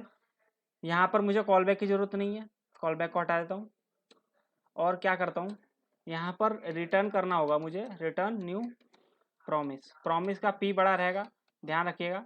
अब ये कॉल बैक लेता है एक, तो मैं यहाँ पे एरो फंक्शन दे दूंगा, उसके अंदर रिजॉल्व एक ऑब्जेक्ट होता है, एक रिजेक्ट होता है, रिजेक्ट। अब ये आप नाम कुछ भी रख सकते हो कि फंक्शन है, और मैं यहाँ पे एरो फंक्शन दे दूंगा एक। अब जो सेट टाइम आउट वाला, इसको मैं कट करूंगा यहाँ से कंट्रोल एक्स, और इसको मैं पेस्ट कर दूंगा इसके अंदर कंट्रोल वी। लेकिन मैं कॉल बैक की जगह क्या कर दूंगा, कॉल बैक की जगह हटा के रिजॉल्व कर दूंगा। मतलब अगर ये रजिस्टर प्रिंट किया इसने, उसके बाद ये रिजॉल्व कर दे और अगला वाला चल जाए। वैसे ही मैं अब सेंड ईमेल में भी करूंगा, यहाँ पे कॉल बैक हटा दूंगा और यहाँ पर क्या करूंगा, इसके अंदर यहाँ पे भी रिटर्न न्यू प्रॉमिस, और इसके अंदर भी ये कॉल बैक जाएगा रिजॉल्व कॉमा रिजेक्ट, और इसके अंदर भी सेट टाइम आउट को हम लोग कॉपी पेस्ट कर देंगे यहाँ से, कंट्रोल एक्स कंट्रोल। देखिए सारा प्रोसेस सेम रहने वाला है, बस आपको एक बार समझना है, और यहाँ पर रिजॉल्व कर देंगे। जब ये आप 2-4 बार करेंगे तो आपको याद हो जाएगा ये सारे स्टेप्स। उसके बाद यहाँ पर भी वही काम, कॉल बैक हटाएंगे, कॉल बैक की ज़रूरत नहीं है मुझे क्योंकि अब मैं प्रोमिसेस यूज़ कर रहा हूँ। तो यहाँ पर रिटर्न न्यू प्रॉमिस और रिजॉल्व कॉमा रिजेक्ट। अब मैंने ये सब किया हुआ इसलिए मैं इतने जल्दी जल्दी कर ले रहा हूँ। आप लोग भी चलो, आप लोग प्रैक्टिस करोगे तो आप लोग को भी ईजी रहेगा। यहाँ पर मैं कॉल बैक की जगह रिजॉल्व कर लूँगा। लॉगिन तक हो गया, यहाँ पर भी मैं कर लेता हूँ, इसकी ज़रूरत नहीं है। तो इसके बाद रिटर्न न्यू प्रॉमिस, और यहाँ पर कॉल बैक। इस कॉल बैक के अंदर क्या पास करना है, रिजॉल्व कॉमा रिजेक्ट, और यहाँ पर क्या करना है, ये जो सारा है इसको लिख देता हूँ ऊपर, कंट्रोल एक्स कंट्रोल वी। अब ये कॉल बैक की जगह रिजॉल्व।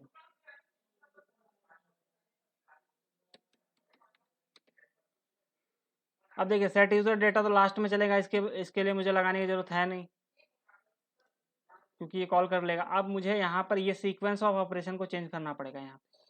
यहाँ पे ऐसे नहीं काम चलेगा क्योंकि मैं कॉल बैक नहीं कर रहा हूँ, मैं यहाँ पे पास नहीं कर रहा हूँ कोई फंक्शन, मैं देन का कॉल करूँगा। तो मैं क्या क्या लिखूँगा, देखिए इसको हटा देते हैं। देखिए पहले रजिस्टर को कॉल करना है, तो रजिस्टर को कॉल किया मैंने, रजिस्टर कॉल किया, उसने क्या रिटर्न किया, डॉट देन, क्योंकि उसने प्रॉमिस रिटर्न किया। तो डॉट देन में फिर मैंने क्या पास कर दिया, रजिस्टर से सेकंड क्या था, सेंड ईमेल। अब यहाँ पे जो सेंड ईमेल इसके अंदर पास करेंगे उसको हम कॉल नहीं करेंगे, यहाँ पे कॉल वो अपने आप हो जाएगा। फिर ये भी क्या पास कर रिटर्न कर रहा है, डॉट देन, प्रॉमिस रिटर्न कर रहा है इसलिए। और उसके बाद मुझे क्या पास करना है, लॉगिन। अब ये भी क्या पास कर रहा है, डॉट देन रिटर्न कर रहा है प्रॉमिस। तो इसके बाद हम क्या, gate user data, gate user data, और फिर ये भी क्या रिटर्न कर रहा है, एक प्रॉमिस, और यहाँ पर सेट यूज़र डेटा। बस यहाँ तक था, क्योंकि सेट यूज़र डेटा कोई प्रॉमिस नहीं रिटर्न कर रहा है, इसलिए मैंने इसके आगे कुछ नहीं लिखा। अब मैं इसको, इसका एरर को, अगर कुछ मान लीजिए एरर आया तो मैं इसके आगे लिख देता हूँ डॉट कैच, और कैच में एक कॉल बैक लेता है जिसमें एरर लेता है ये, और यहाँ पर मैं एक एरो फंक्शन लगा के इसको प्रिंट कर देता हूँ, console dot log error, simple. अभी मैं फाइनली को नहीं लिखता हूँ, अभी इतना रन करा के देखते हैं ये सही रन कर रहा है कि नहीं। तो ऑल्ट टी करते हैं, ऑल्ट टी न्यू टर्मिनल, और यहाँ पर क्या कर लेते हैं, यहाँ पर नोड इंडेक्स डॉट जेएस, तो रन कराते हैं। अब देखिए पहले रजिस्टर रन हुआ, फिर सेंड वेलकम ईमेल, फिर लॉगिन, फिर गेट यूज़र डेटा, फिर डिस्प्ले यूज़र डेटा। देखिए सारा वही सीक्वेंस है जो कि मुझे चाहिए था। यहाँ पर देख लीजिए, पहले रजिस्टर रन होना था, फिर सेंड वेलकम ईमेल, फिर लॉग इन, फिर गेट यूज़र डेटा, फिर डिस्प्ले यूज़र। इसको भी मैं आपको देता हूँ, कंट्रोल A कंट्रोल C करके, यहाँ पर देख लीजिएगा।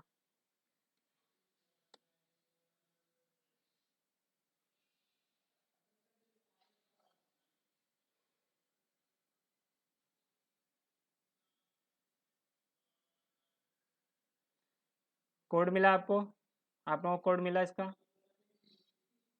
कॉल बैक वाला, वो प्रॉमिस वाला।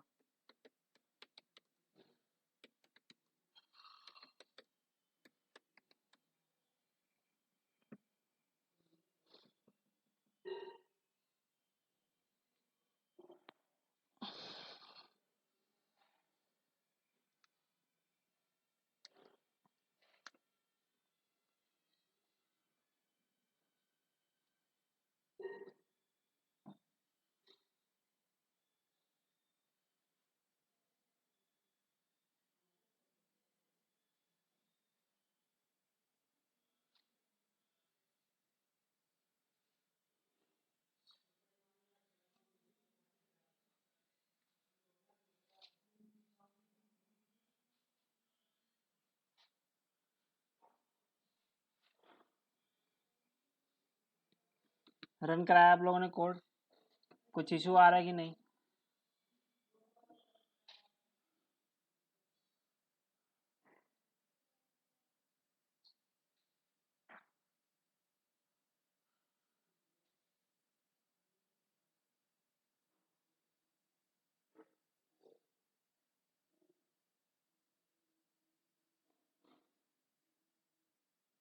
देखिए आप लोग ऊपर वाला कोड जो कॉल बैक वाला था उसको हटा दीजिएगा, तभी इसको रन कराइएगा, या उसको कहीं फाइल में सेव कर लीजिएगा।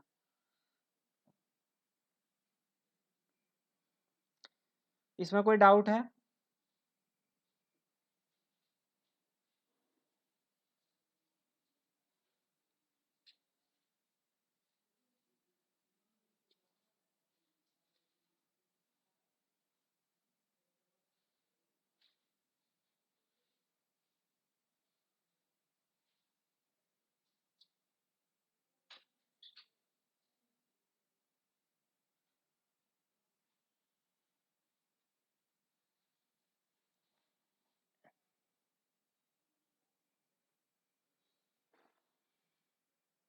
ओके, मैं एक्सप्लेन कर देता हूँ आपको। तो देखिए यहाँ पर क्या है कि प्रॉमिस एक ऑब्जेक्ट होता है, कहीं भी आप देखिएगा प्रॉमिस एक ऑब्जेक्ट होता है। तो फंक्शन क्या है, रजिस्टर। अब रजिस्टर फंक्शन के अंदर मैं क्या चाहता हूँ कि एक ये प्रॉमिस रिटर्न करे, है। अब ये प्रॉमिस क्या रिटर्न करेगा कि जो आपका काम है वो पहले कर दे, उसके बाद ये प्रॉमिस रिटर्न करे। जब प्रॉमिस रिटर्न करेगा, तो जब ये प्रॉमिस कोई भी नया प्रॉमिस रिटर्न करता है तो उसके अंदर एक फंक्शन होता है देन, और एक होता है कैच। तो देन कब कॉल होता है, जब आप रिजॉल्व को यहाँ कॉल करते हो। तो रिजॉल्व को कॉल करने का मतलब ये देन को कॉल कर देगा, और अगर आप रिजल्ट को कॉल करते हो तो ये क्या करता है, कैच को कॉल कर देगा। तो जब आपने यहाँ पे रिटर्न न्यू प्रॉमिस किया, तो जैसे ही यहाँ पे कोड आएगा रजिस्टर के अंदर, तो रजिस्टर के अंदर क्योंकि पहले आपने रजिस्टर को कॉल किया है, यहाँ पर देखिए रजिस्टर को कॉल किया है, तो रजिस्टर के अंदर आएगा, तो रजिस्टर को पहले रन करेगा। तो रजिस्टर के अंदर आया और उसने प्रिंट क्या कर दिया, उसने प्रिंट कर दिया रजिस्टर, तो इसलिए पहला लाइन पे रजिस्टर प्रिंट हो गया। अब रजिस्टर को प्रिंट करने के बाद उसने क्या कॉल किया, रिजॉल्व। रिजॉल्व ने किसको कॉल किया, देन को। तो देखिए यहाँ पे देन को मैंने यहाँ पे लिख दिया, इसीलिए यहाँ पर देखिए नीचे आते हैं और यहाँ पर देखिए मैंने लिख दिया देन। अब देन में मैंने क्या पास कर दिया, सेंड ईमेल। तो ये कॉल किसको कर देगा, देन सेंड ईमेल को। अब ये फिर जाएगा सेंड ईमेल के पास। अब सेंड ईमेल में फिर एक प्रॉमिस है, तो पहले ये इस कोड को रन कराएगा, सेंड वेलकम ईमेल, तो वेलकम ईमेल वाला रन हो गया। उसके बाद फिर इसने रिजॉल्व को कॉल किया, तो फिर ये देन को कॉल करेगा। फिर मैं आऊँगा नीचे, यहाँ पर देखिए देन, फिर सेंड ईमेल के बाद भी देन, उसमें लॉगिन पास कर दिया, तो अब ये लॉगिन को कॉल कर देगा। तो हम लोग लॉगिन के पास जाते हैं, ये भी एक प्रॉमिस रिटर्न कर रहा है, तो ये पहले लॉगिन को प्रिंट करेगा और फिर ये रिजॉल्व कर देगा, तो फिर ये भी देन को कॉल कर देगा।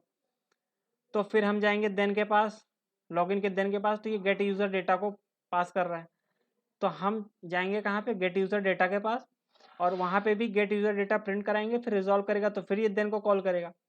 अब देन में क्या जा रहा है, सेट यूज़र डेटा, तो सेट यूज़र डेटा पे जाएंगे तो सेट यूज़र डेटा क्या प्रिंट करा रहा है, खाली डिस्प्ले यूज़र डेटा, और ये देन को नहीं कॉल कर रहा, तो इसलिए मैं देन को कॉल नहीं करूँगा। फिर मैं डायरेक्टली कैच को कॉल करा लूँगा। कैच में अगर मान लीजिए कोई एरर आता है, अभी तो नहीं एरर आया क्योंकि मैंने रिजेक्ट को कॉल नहीं किया, लेकिन मान लीजिए कोई एरर आता है तो वो यहाँ पे प्रिंट कर देगा। बस इतना ही काम है इसमें।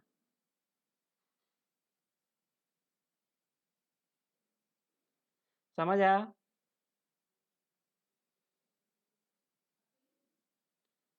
क्या अभी कोई डाउट है इसमें?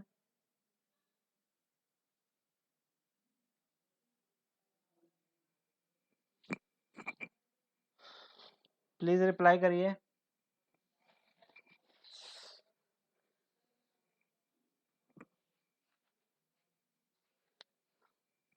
अभी क्या करिए ना आप लोग, अभी मैं थोड़ा ब्रेक ले रहा हूँ, आप लोग क्या करिए, इसको प्रैक्टिस करिए और एक दो अपने हिसाब से अपना मेथड बनाइए और उसके सीक्वेंस बना के उसको रन करा के देखिए वो रन हो रहा है कि नहीं, और दोनों को पढ़ के और इसमें जो डाउट आते हैं वो नोट करके रखिएगा। जब मैं अभी अब नेक्स्ट क्लास लूँगा आपकी 1 घंटे बाद, तो उसमें आप पूछिएगा, क्योंकि आपकी जो मैंने व्हाट्सएप पे लिंक भेजे थे, 2 लिंक भेजे हैं, देखिए यहाँ पर ग्रुप में मैंने 2 लिंक भेजे हैं। तो जो दूसरा है वो 11 बजे का है, तो उसमें ज्वाइन हो जाइएगा। यहाँ पर देखिए 11 AM का है, तो जो नेक्स्ट क्लास है वो आपकी 11 AM से चलेगी। तो तब तक के लिए आप लोग क्या करिए कि इसको थोड़ा पढ़ लीजिए और इसको थोड़ा रिवाइज कर लीजिए, और इसमें कोई भी डाउट हो तो वो आप नोट करिएगा और वो पूछ लीजिएगा मुझसे। ठीक है?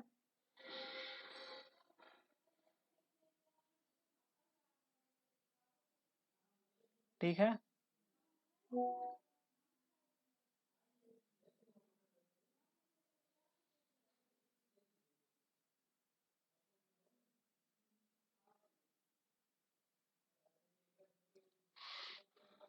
तो अभी इस क्लास को एंड करें।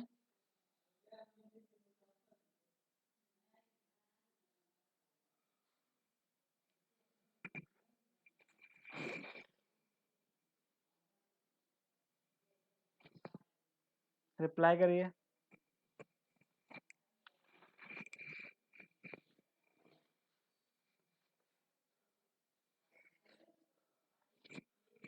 लेकिन आप लोग जो ज्वाइन करिएगा वो सेकंड वाले लिंक से करिएगा, जो दूसरा लिंक है जो 11 बजे का है।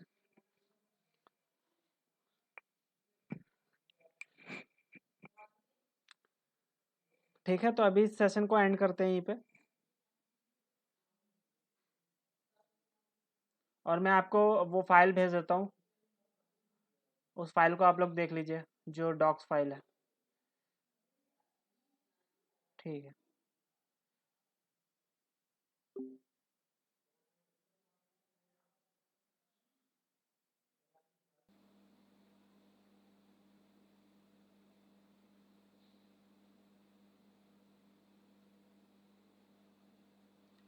Welcome back all of you. तो हम लोग स्टार्ट करते हैं।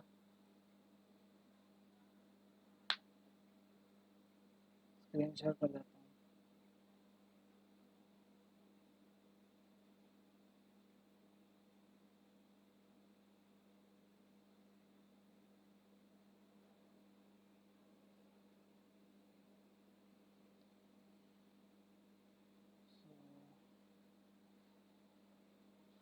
जो मैंने अभी आपको प्रीवियस क्लास में बताया उसमें से कुछ डाउट है?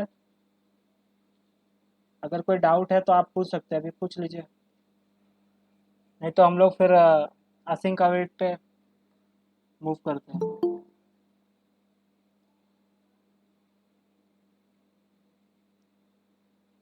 जो आपको मैंने अभी बताया, कॉल बैक और प्रॉमिस, दोनों में कोई डाउट है? अगर डाउट है तो आप लोग पूछ लीजिए।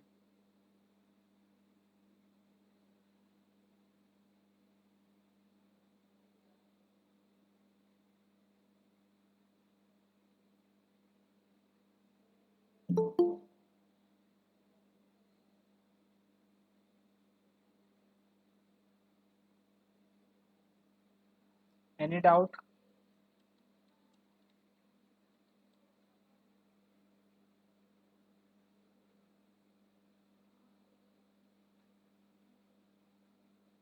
तो फिर चलिए आगे बढ़ते हैं, कोई डाउट नहीं है जो। तो नेक्स्ट है हमारा कॉल बैक हो गया था, प्रॉमिस हो गया था, और हमारा अब नेक्स्ट असिंक अवेट। तो असिंक अवेट क्या करता है कि जो भी हम लोग काम करते हैं, मतलब कि जो भी हम लोग प्रॉब्लम सॉल्व कर रहे थे प्रॉमिस के थ्रू, उसी को बस वो क्या करता है, थोड़ा छोटा कर देता है। मतलब कि जो हमें ज़्यादा कोड लिखना पड़ रहा था या जो भी चीज़ें थी, उसको थोड़ा छोटा कर देता है। जैसे कि जो प्रॉमिस वाला कोड रहेगा, ये जो ऊपर वाला कोड रहेगा, ये तो सेम ही रहेगा। आपको एक चीज़ और इसमें समझना होगा। देखिए यहाँ पर क्या है ना, कि एक चीज़ है, एक कॉन्सेप्ट बोलते हैं, इसको बोलते हैं कंज्यूम प्रोड्यूसिंग द प्रॉमिस और कंज्यूमिंग द प्रॉमिस। तो दो दो यहाँ पर टॉपिक्स होते हैं। एक होते हैं प्रोड्यूसिंग प्रोड्यूसिंग द प्रॉमिस, और एक होता है कंज्यूमिंग द प्रॉमिस। ये प्रॉमिस वाले में ही होता है। तो इन दोनों का मतलब क्या है? प्रोड्यूसिंग द प्रॉमिस मतलब जो प्रॉमिस हम लोग है उसको प्रोड्यूस करना। अब वो कहाँ पे हो रहा है, प्रोड्यूसिंग द प्रॉमिस कहाँ पे हो रहा है? तो इसको यहाँ से कट करते हैं, कंट्रोल एक्स, और जहाँ पे हम लोग प्रोड्यूस कर रहे हैं वहाँ पे इसको पेस्ट कर देते हैं, कंट्रोल वी। तो ये जो नीचे ये हम लोग रजिस्टर में देखें, यहाँ रिटर्न न्यू प्रॉमिस कर रहे हैं, उसके बाद यहाँ सेंड ईमेल में रिटर्न न्यू प्रॉमिस कर रहे हैं, फिर उसके बाद लॉगिन में न्यू प्रॉमिस रिटर्न कर रहे हैं, और ये गेट यूज़र डेटा में प्रॉमिस रिटर्न करना, और ये तो इतना जो पार्ट है ये क्या हो गया, ये प्रोड्यूसिंग द प्रॉमिस, मतलब ये प्रोड्यूसिंग करने के अंदर आता है। तो यहाँ पर क्या लिख देंगे, प्रोड्यूसिंग। यहाँ पे हम लोग प्रोड्यूस कर रहे हैं प्रॉमिस को, और फिर इसको कंज्यूम करना होगा। कंज्यूम कहाँ करेंगे, इसको यहाँ से कट कर लेते हैं, कंट्रोल एक्स। अब जहाँ पे हम लोग देन यूज़ कर रहे हैं वहाँ पे हम उसको कंज्यूम कर रहे हैं। जैसे यहाँ पे सीक्वेंस ऑफ ऑपरेशन के नीचे देखें, यहाँ पे देन यूज़ कर रहे हैं, तो यहाँ पे हम लिख देते हैं कंज्यूमिंग द प्रॉमिस। तो अब आपको ये समझना क्यों है कि कंज्यूमिंग प्रॉमिस क्या होता है, प्रोड्यूसिंग प्रॉमिस। देखिए कई बार क्या होगा ना, कि ये जो ऊपर वाला कोड है ये हमें नहीं लिखना है। जैसे हम लोग फेच एपीआई वगैरह यूज़ करेंगे, तो ये जो ये रिटर्न करना है प्रॉमिस, ये सब वो कोड लिख के भेजेगा, तभी हम लोग फेच एपीआई यूज़ करते हैं।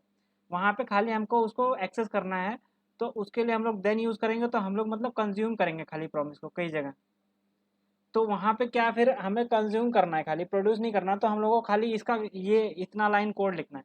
इसीलिए मैं आपको कह रहा था कि आपको शुरू में जो है टफ लगेगा, लेकिन बाद में इजी लगेगा, क्योंकि आपको जो है अभी खाली इतना ही लिखना है, इतना कोड लिखना है। ये कोड पहले से लिख देगा वो, क्योंकि फेच एपीआई जो कॉन्सेप्ट है वहाँ पे जो प्रॉमिस यूज़ होता है, वहाँ पे वो ये सारा कोड वो खुद लिखता है। वो आपको रिटर्न नहीं करना प्रॉमिस, आपको खाली उसको देन और कैच करके यूज़ करना है। तो इसीलिए हम लोग जब आगे फेच एपीआई पढ़ेंगे तो उसमें हम लोग डायरेक्टली ऐसे कर सकते हैं। अब इसमें एक सिंटेक्स और होता है कि ऐसे ना लिख के हम लोग कैसे लिखते हैं, असिंक अवेट का यूज़ करते हैं। असिंक अवेट का यूज़ करना, जो कि मैं अगला आपको बता रहा हूँ कि असिंक अवेट को यूज़ करते हैं हम लोग। तो यहाँ पर मैं लिख देता हूँ इसके आगे कि अगला टॉपिक क्या है। इसको ब्लैक कर देते हैं, यहाँ पर लिखते हैं यूजिंग असिंक अवेट।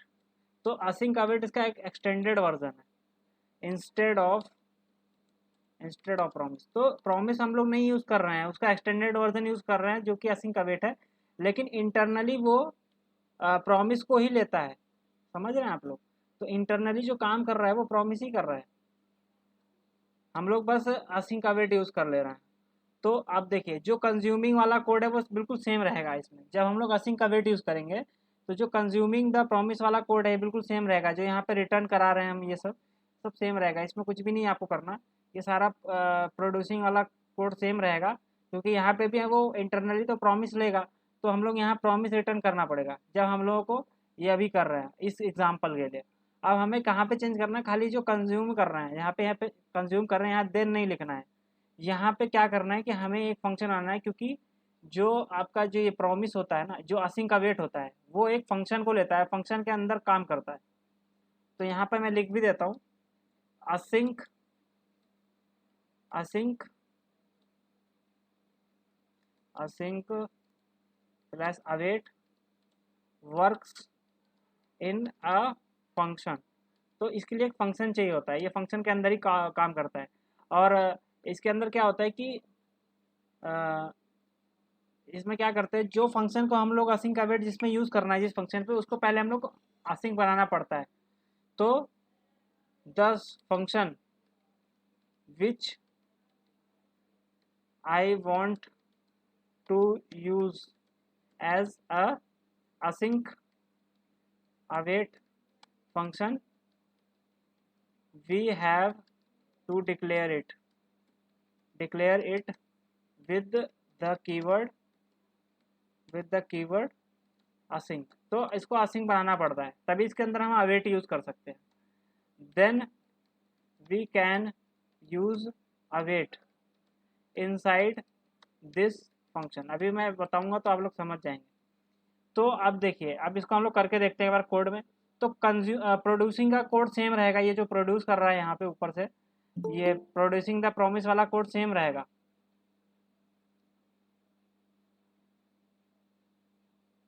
जो आपका प्रोड्यूस करने वाला कोड है वो बिल्कुल सेम रहेगा।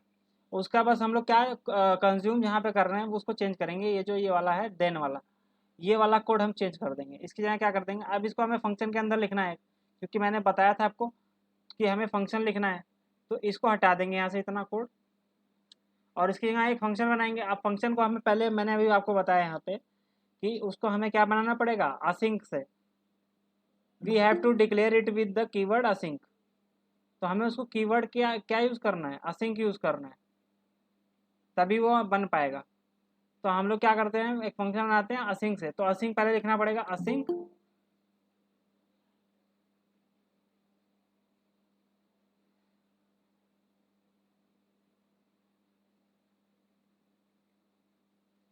तो हमें क्या लिखना पड़ेगा, असिंक और फिर फंक्शन।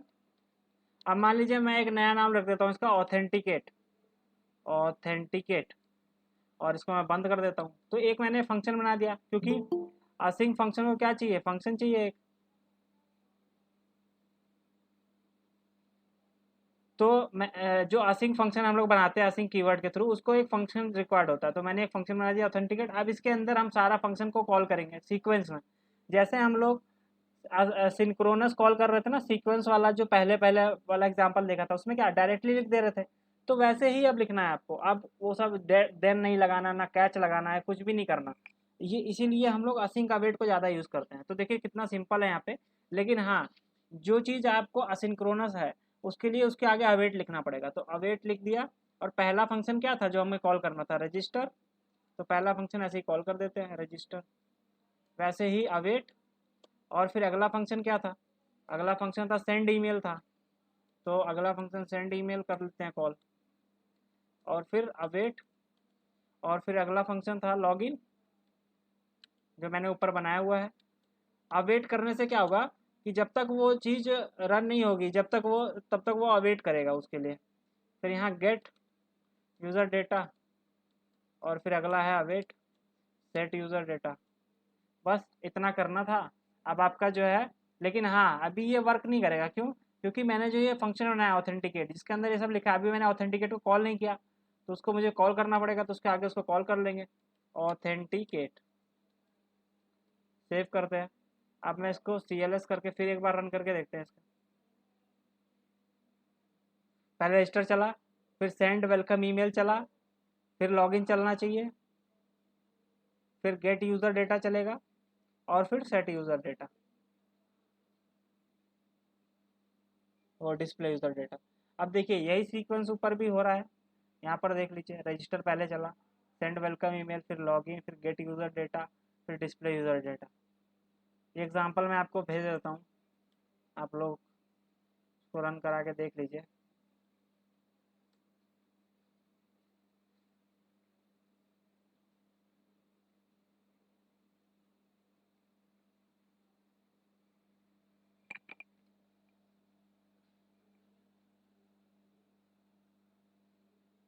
और एक बार मैं आपको फिर दिखा देता हूँ ये क्या कैसे चल रहा है। तो देखिए मैंने फंक्शन रजिस्टर बनाया, ये भी एक प्रॉमिस रिटर्न कर रहा, तो मैंने रिटर्न न्यू प्रॉमिस किया, रिजॉल्व रिजेक्ट। वही कोड है जो कि आपने प्रॉमिस में किया था। बस ये प्रोड्यूसिंग वाला कोड सेम रहेगा। जब कहाँ पे चेंज करना है, कंज्यूमिंग वाले में, जहाँ पे हम लोग कंज्यूम कर रहे हैं, उसको यूज कर रहे हैं। अब फैच एपीआई जब आप यूज़ करोगे, तो ये कोड तो फैच एपीआई वालों ने लिखा हुआ है, तो आपको वहाँ पे ये कोड यूज़ नहीं करना, प्रोड्यूसिंग वाला ये लिखना ही नहीं है आपको, क्योंकि वो तो उन्होंने लिखा हुआ है। तो आपको डायरेक्ट कंज्यूमिंग वाले कोड में आना है, उसको चेंज कर देना है।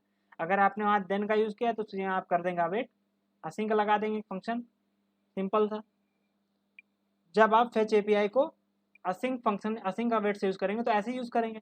और जब आप देन वाला यूज़ करेंगे, जब प्रॉमिस से यूज़ कर रहे हो तो बाय डिफ़ॉल्ट आप देन देन वगैरह लगाएंगे जहाँ पे कंज्यूम करना हो, क्योंकि वहाँ पे खाली हमें कंज्यूमिंग का कोड लिखना है, वहाँ पे प्रोड्यूसिंग का कोड फेच एपीआई वाले लिख देते हैं। तो कई बार आपको क्या होगा कि आपको दोनों कोड लिखना पड़ जाएगा जब आप अपना खुद का कस्टम लॉजिक बना रहे हो सारा।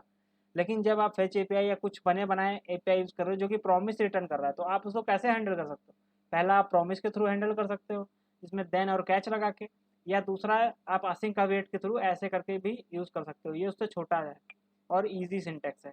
तो आगे हम लोग जब फेच एपीआई वगैरह भी यूज़ करेंगे तो इसको ज़्यादा यूज़ करेंगे।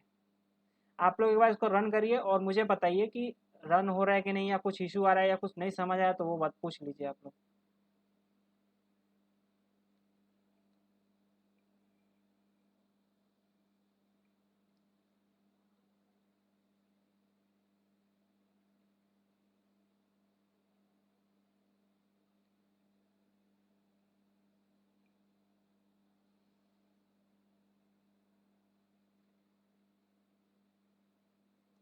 एक बार रन करके मुझे बताइएगा ज़रूर।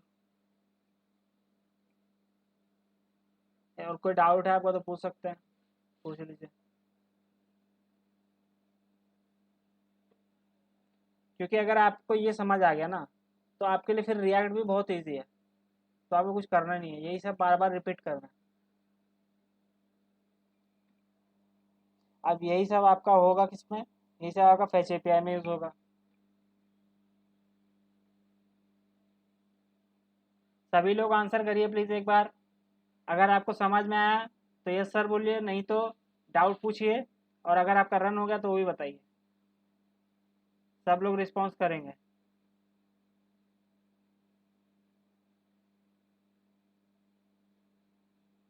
क्योंकि ये बेस है, अगर ये आपको नहीं समझ आया तो आपको आएगा कोई समझ नहीं आएगा।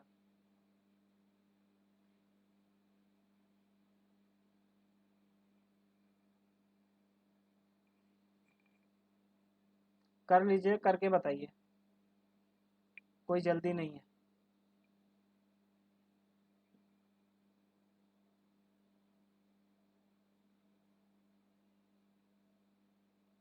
और आपको जितना भी कोड मैं बता रहा हूँ यहाँ पे, उसको आप एक बार अपने आप से भी राइट करके देखा करिए, तभी आपको समझ में आएगा। क्योंकि आप लोग जब खुद से नहीं लिखोगे तब तक आपको एरर नहीं पता चलेगा, क्योंकि आप मेरा ही कोड कॉपी पेस्ट करोगे तो उसमें कोई फ़ायदा नहीं है। जब आप खुद से लिखोगे वो चीज़ें तब आपको एरर्स आएंगे, तब आपको प्रॉब्लम्स होगी। तो या तो आप उसको खुद रिजॉल्व करिए, नहीं तो आप मुझसे भी पूछ सकते हो। लेकिन अगर आप खुद से नहीं लिखोगे तो आपको डाउट भी नहीं आएगा। अगर आपका ये बस यही दो चार टॉपिक्स हैं जो कि थोड़ा टफ है, उसके बाद बाकी सब चीज़ें ईजी हैं, कुछ भी इसमें टफ नहीं है।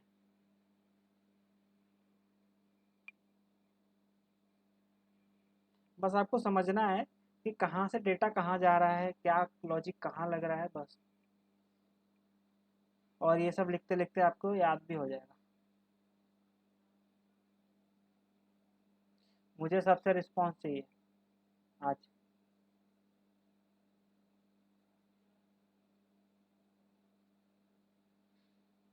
क्योंकि हम लोग अब ऑफलाइन तो क्लास कर नहीं रहे हैं, तो मुझे नहीं पता चलेगा ना आप लोग कर रहे हो कि नहीं।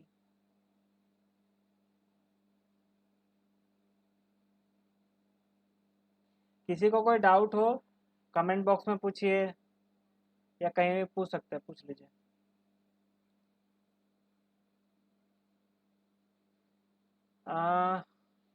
कैश देन वाला इजी लग रहा है आपको? चलिए वो भी इजी है, लेकिन देखिए जब आपको, अब देखिए जब आपको कंज्यूम करना होगा डायरेक्ट, समझ रहे हैं, या प्रोड्यूसिंग का कोड नहीं लिखना है, तो आपको ये इजी लगेगा आगे चल के। जब आप लोग एपीआई कॉल करोगे ना तब आपको पता चलेगा कौन सा इजी है कौन सा टफ है। अभी तो आपको इजी लग रहा है, वो जब आप लोग फेच एपीआई वगैरह पढ़ोगे तब आपको पता चलेगा। अभी आपको लग रहा होगा इजी। वो तो समझ में आने के ऊपर है कि आपको क्या सही से समझ में आ रहा है। अभी इसमें जो कोड है यहाँ पर देखिए, असिंक है। असिंक मतलब असिंक्रोनस फंक्शन है। असिंक मतलब असिंक्रोनस फंक्शन मैंने बनाया एक ऑथेंटिकेट, और उसमें क्या कर दिया, अवेट कर दिया और उसको सीक्वेंसली लिख लिया। ये इजी है ज़्यादा, क्यों? क्योंकि देखिए जो हम लोग सिंक्रोनस कोड लिख रहे थे उसमें भी ऐसे ही लिख रहे थे, जो फंक्शन पहले कॉल कर रहे थे वो पहले रन हो रहा था, तो वही उसी ऑर्डर में लिखना है। और वहाँ पे क्या था, आपको देन में सीक्वेंस बनाना था, कि पहला दिन आप रजिस्टर ही लिखेंगे, फिर सेंड ईमेल। और यहाँ पे क्या आपको जैसे सिंक्रोनस में कॉल कर रहे थे कि सेंड ईमेल, फिर लॉगिन, फिर और फिर इसको मेथड को कॉल कर लिया आपने, सिंपल था। और हाँ, इसमें एक चीज़ ध्यान रखिएगा, जिस भी फंक्शन के अंदर आप अवेट यूज़ कर रहे हैं उस फंक्शन को आप असिंग बनाइए, नहीं तो एरर आ जाएगा।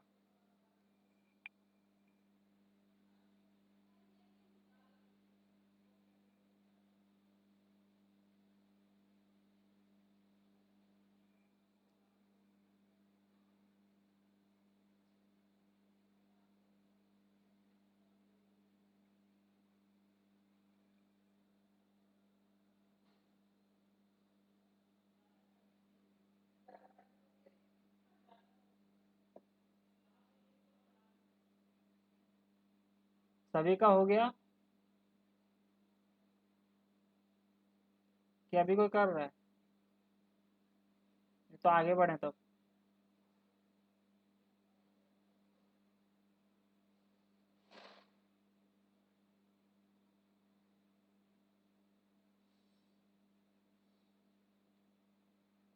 अब हम लोग यही इसी एग्जांपल को फिर से एक बार ट्राई करते हैं।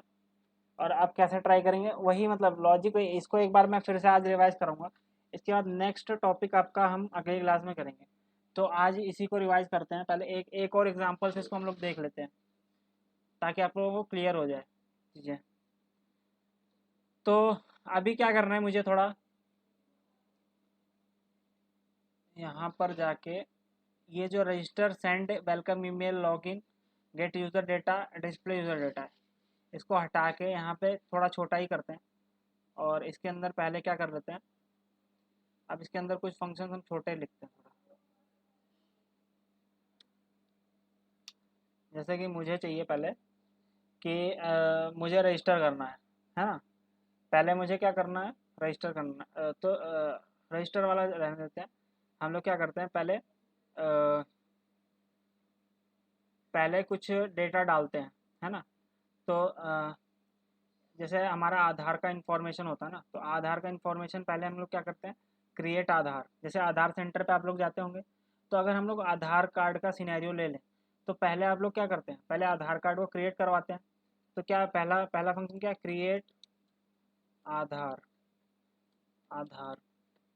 और फिर उसके बाद दूसरा क्या होता है, ये पहला फंक्शन है जो कि कॉल होना चाहिए। इससे पहले वो नहीं, दूसरा वाला नहीं कॉल होना चाहिए, क्योंकि ये डिपेंडेंट है एक दूसरे से। फिर यहाँ पे दूसरा क्या है कि जब क्रिएट आधार हो जाए तो उसको क्या करना है, फिर हमें शो आधार। और फिर तीसरा क्या है, अपडेट आधार, है ना। तो ये तीन चीज़ें होती हैं, अपडेट, तीसरा हो गया अपडेट आधार। अब इसका हम लोग सिनेरियो लेते हैं, अपडेट आधार। तो अब मैं इसको हटा देता हूँ सारा, इसकी मुझे ज़रूरत है नहीं, अभी सारा हटा देते हैं। तो सिंपल सा इतना चीज़ है, पहले मुझे क्रिएट करना है आधार को, और उसके बाद शो करना है आधार, और अपडेट आधार करना है। तो अगर मैं इसको सिंक्रोनसली देखूँ, पहले हम लोग असिंक्रोनस नहीं देखते, पहले सिंक्रोनस कैसे करेंगे। तो पहले हम मेथड बनाएंगे इसके, सिंपल। अब मैं आपको ये रिवाइज करा रहा हूँ, तो जिसका छूटा हो वो रिवाइज कर ले एक बार। फंक्शन, और फिर पहला क्या है, क्रिएट, और मैं इसको कैमल केस में रखता हूँ, क्रिएट आधार। और उसके अंदर क्या लिख देता हूँ, कंसोल डॉट डॉट लॉग, और यहाँ लिख देते हैं क्रिएट आधार। अब देखिए यहाँ पर क्या है कि ये जो कंसोल लॉग है ये सिंक्रोनस स्टेटमेंट है, ये असिंक्रोनस नहीं है। असिंक्रोनस क्या होता है, जो कि कुछ देर बाद रन हो। कंसोल लॉग आप लिखते हो तो तुरंत ही रन हो जाता है, जब सेट टाइम आउट आप यूज़ करोगे तो वो असिंक्रोनस बन जाएगा। तो अभी तो ये सीक्वेंसली रन होगा, ये मैं आपको दिखा रहा हूँ। तो फंक्शन एक बना दिया मैंने। अब दूसरा फंक्शन बनाते हैं, शो आधार। और इसमें भी console dot log show show Aadhaar. और फिर एक फंक्शन लास्ट है, फंक्शन अपडेट आधार। यहाँ पर लिख देते हैं console dot log updating, updating Aadhaar. इसीलिए मुझे इसमें कुछ भी कॉल बैक वगैरह लिखने की ज़रूरत नहीं है, ये डायरेक्टली कॉल हो जाएगा क्योंकि यहाँ पे मैंने कुछ भी लगाया नहीं है स्टेटमेंट असिंक्रोनस। असिंक्रोनस लगाएंगे तब मुझे कॉल बैक की ज़रूरत पड़ती है।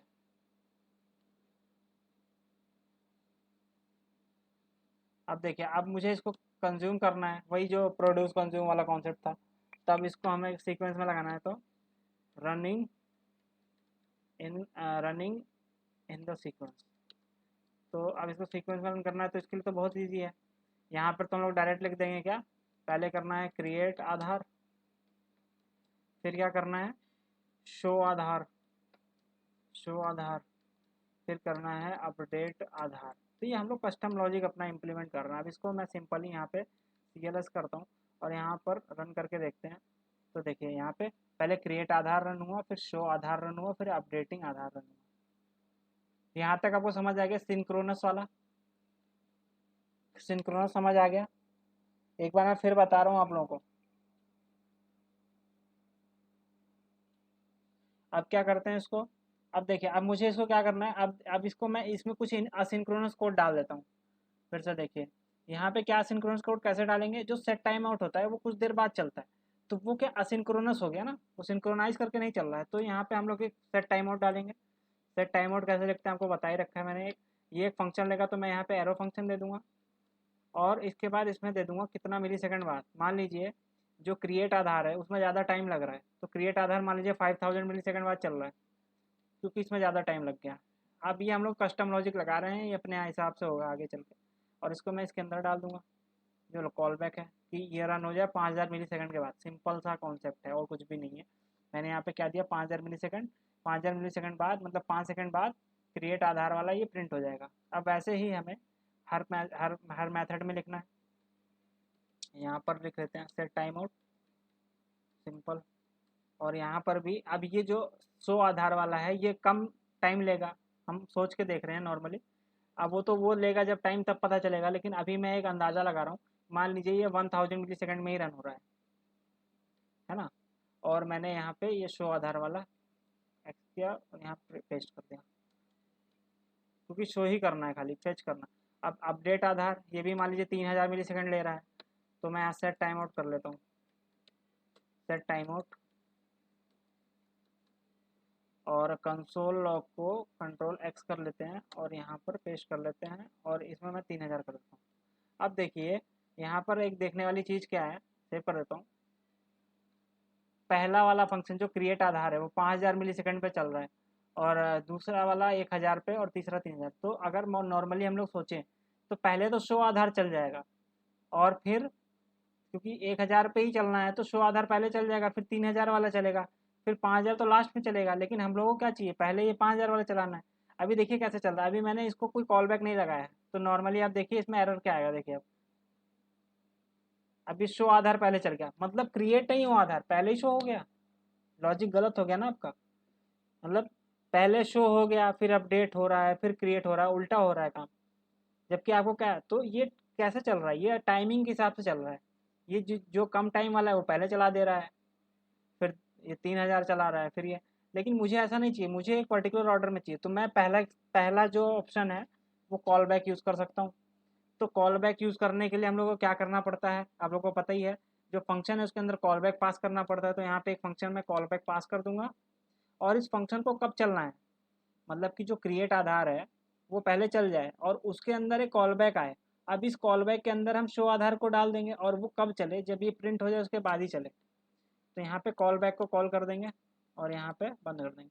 लेकिन अभी मैंने इसमें पास नहीं किया है, क्रिएट आधार जो फंक्शन है उसमें यहाँ कॉल बैक तो दे दिया, ये डिफाइन कर दिया। अभी इसको हमने बताया नहीं है कि कॉल बैक इसके अंदर पास करना है। ऐसे ही मैं और में भी बना देता हूँ।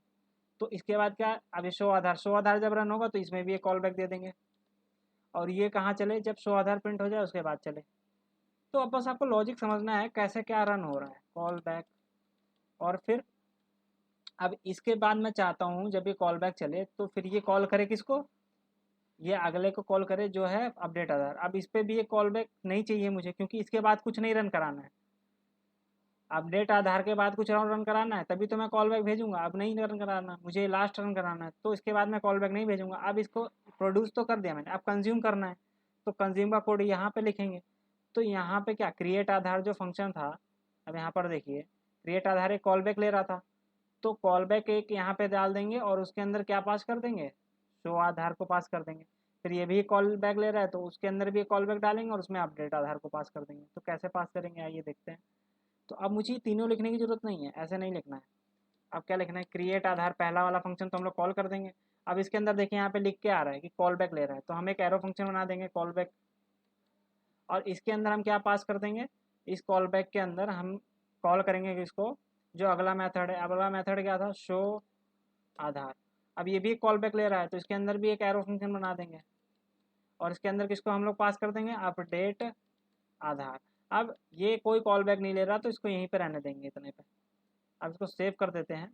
अब यहाँ पर चलते हैं और CLS करते हैं, क्लियर स्क्रीन। अब देखिएगा, अब रन करते हैं तो अब पहले आपका जो है क्रिएट होगा आधार, 5000 मिलीसेकंड बाद चला, देखिए पहले क्रिएट हुआ, फिर शो हुआ और फिर अपडेट हुआ। तो यही सीक्वेंस हमें चाहिए था, ऊपर देख लीजिए, क्रिएट आधार पहले होना है, फिर शो आधार, फिर अपडेट आधार। यहाँ तक समझ आ गया जो कॉल बैक वाला है।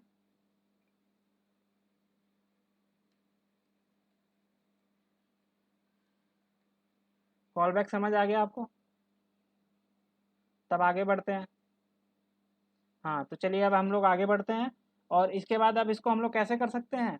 अब मुझे कॉल बैक से नहीं करना, इसको प्रॉमिस से करना है। तो प्रॉमिस में क्या होगा कि जो कंज्यूम वाला कोड है इसमें हम लोग चेंज करेंगे। पहले जो कॉल बैक था, इस कॉल बैक को नहीं, अब इसकी ज़रूरत है नहीं हमें, तो कॉल बैक हटा देंगे यहाँ से, सिंपल सा। ये वाला कोड मैं आपको भेज देता हूँ, रुकिए पहले, तब मैं प्रॉमिस वाला बताता हूँ। Control S control A control C, और इसको मैं आपको भेज देता हूँ। और उसके बाद हम लोग चलते हैं। अब मैं इसको क्या करता हूँ, अब मैं इसको यहाँ से कॉल बैक हटा दूंगा, कॉल बैक की ज़रूरत है नहीं। और यहाँ पर क्या करूँगा, इसको मैं कॉल बैक नहीं दे रहा हूँ यहाँ, और यहाँ पे रिटर्न करूँगा न्यू प्रॉमिस। तो रिटर्न न्यू प्रॉमिस,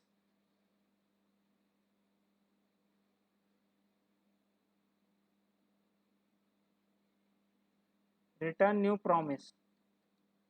और इसके अंदर हमें एक कॉल बैक देना होता है। अब कॉल बैक में क्या लेता है, दो दो फंक्शन लेता है, एक रिजॉल्व कॉमा रिजेक्ट। अब ये जो कोड है मेरा नीचे लिखा हुआ, इसको मैं यहाँ से कट कर दूंगा, कंट्रोल एक्स, और इसको इसके अंदर डाल दूंगा क्योंकि मुझे रिटर्न करना है, कंट्रोल वी। अब यहाँ जो कॉल बैक है इसलिए मैं रिजॉल्व कर दूंगा ना, क्योंकि जब ये प्रिंट हो जाए उसके बाद ये देन को रिटर्न कर दे, तो मैं यहाँ रिजॉल्व कर दूंगा। क्योंकि अगर मैं रिजेक्ट को करूँगा तो ये कैच रिटर्न करेगा, तो मैंने पहले फंक्शन में बना दिया। अब यही चीज़ मैं दूसरे फंक्शन में करूँगा, यहाँ पे भी कॉल बैक हटा दूंगा, क्योंकि यहाँ से ही मुझे क्या कॉल करना है, नीचे वाला उसके। तो ऊपर जाएंगे, यहाँ पे क्या, रिटर्न रिटर्न न्यू प्रॉमिस। इसमें भी वही काम करेंगे, क्या, कॉल बैक लेता है एक, कॉल बैक दे देंगे, और कॉल बैक में दो फंक्शन लेता है, एक रिजॉल्व और एक होता है रिजेक्ट। अब जो सेट टाइम आउट है उसको यहाँ से कंट्रोल एक्स करेंगे और इसको इसके अंदर पेस्ट कर देंगे, और यहाँ पर कॉल बैक की जगह मैं रिजॉल्व कर दूंगा, जिससे ये देन रिटर्न कर दे, रिजॉल्व। अब इसके बाद रिजॉल्व करेगा देन, फिर ये क्या कॉल करेगा, ये नीचे वाले को कॉल करेगा। लेकिन अभी नीचे वाला जो कॉल करेगा, इसके बाद मुझे कोई और कॉल नहीं करना है, तो फिर अब मुझे इसमें डालने की ज़रूरत नहीं है कुछ भी। अब मैं क्या करता हूँ, अब इसको कंज्यूम करते हैं हम लोग। रनिंग सीक्वेंस मतलब अब इसको consuming the code, consuming the promise करते हैं। अब ऊपर क्या था, प्रोड्यूसिंग द प्रॉमिस था ये वाला, यहाँ पे मैं लगा देता हूँ, प्रोड्यूसिंग द प्रॉमिस। और अब मैं इसको कंज्यूम करूँगा, तो पहले मुझे क्या रन करना पड़ेगा, क्रिएट आधार वाला, क्योंकि इसी से स्टार्ट होगा। पहला जो मेथड है आपको रन करना है वो क्रिएट आधार ही तो रन करना है, तो हम लोग इसको पहले रन करेंगे। तो यहाँ पे लिखते हैं कंज्यूमिंग द कोड। अब इसको मैं हटा देता हूँ, इसकी ज़रूरत नहीं है क्योंकि ये आपका कॉल बैक का कोड है। तो मैं यहाँ प्रॉमिस का कर रहा हूँ, प्रॉमिस के थ्रू, तो इसको हटा देता हूँ। यहाँ पे भी पहले क्रिएट आधार वाला कॉल होगा। अब क्रिएट आधार कॉल हुआ, लेकिन ये क्या रिटर्न कर रहा था, ये रिजॉल्व कर रहा है। यहाँ पर ऊपर देखिए, क्रिएट आधार मैंने कॉल किया जब, तो इसके अंदर जब ये गया तो यहाँ से एक प्रॉमिस रिटर्न कर रहा था। तो प्रॉमिस को जब रिजॉल्व करते हैं तो हमें देन मिलता है, जब रिजेक्ट करते हैं तो कैश। तो रिजॉल्व यहाँ पे कॉल कर रहे हैं तो इसका मतलब देन मिलेगा, तो इसके बाद हम देन कॉल कर देंगे, डॉट देन। अब इसको जब मैंने देन कॉल किया इसके अंदर, तो ये क्या मुझे रिटर्न कर देगा। अब ये मुझे क्या रिटर्न करेगा, देन भी मुझे एक इसके अंदर मुझे क्या कॉल करना पड़ेगा। अब अगला फंक्शन मैं कॉल कर दूंगा इसके अंदर, क्या, शो आधार वाला। तो शो आधार, लेकिन अब शो आधार इसके अंदर कॉल कर रहे हैं, तो इसके अंदर मुझे ब्रैकेट लगाने की जरूरत नहीं, जैसे यहाँ पे लगाई है, क्योंकि ये इसके अंदर कॉल कर रहे हैं, इसको बता रहे हैं। फिर ये भी क्या है, प्रॉमिस रिटर्न कर रहा है, देखिए शो आधार, यहाँ पर देखिए ये भी एक प्रॉमिस रिटर्न कर रहा है। तो इसके बाद मुझे देन लगाना पड़ेगा, और उसमें क्या पास करना पड़ेगा, अपडेट आधार। तो डॉट देन, और इसमें मैंने क्या कर दिया, अपडेट आधार। आधार जो फंक्शन था, यहाँ पे डबल ए आर है, अपडेट आधार। और डॉट कैच, मान लीजिए कोई कैच एरर आया, तो यहाँ पे एरर लिख, यहाँ पे कॉल बैक लेता है, ये भी इसके अंदर एरर पास कर देंगे, या एरो फंक्शन होगा, और यहाँ पे लिख देंगे कंसोल डॉट लॉग एरर, को प्रिंट करा देंगे, सिंपल। अब इसको एक बार रन करके देखते हैं कि आउटपुट हमें मिल रहा है वही कि नहीं। पहले इसको क्लियर करते हैं, अब देखिए फिर से रन करते हैं, तो यहाँ पे कुछ एरर आया, update Aadhaar is not defined. तो अपडेट आधार में कुछ स्पेलिंग मिस्टेक होगा शायद। अपडेट, हाँ यहाँ पे दो ए नहीं है, एक ही है। कंट्रोल एस करते हैं, सी एल एस करते हैं, और फिर रन करते हैं।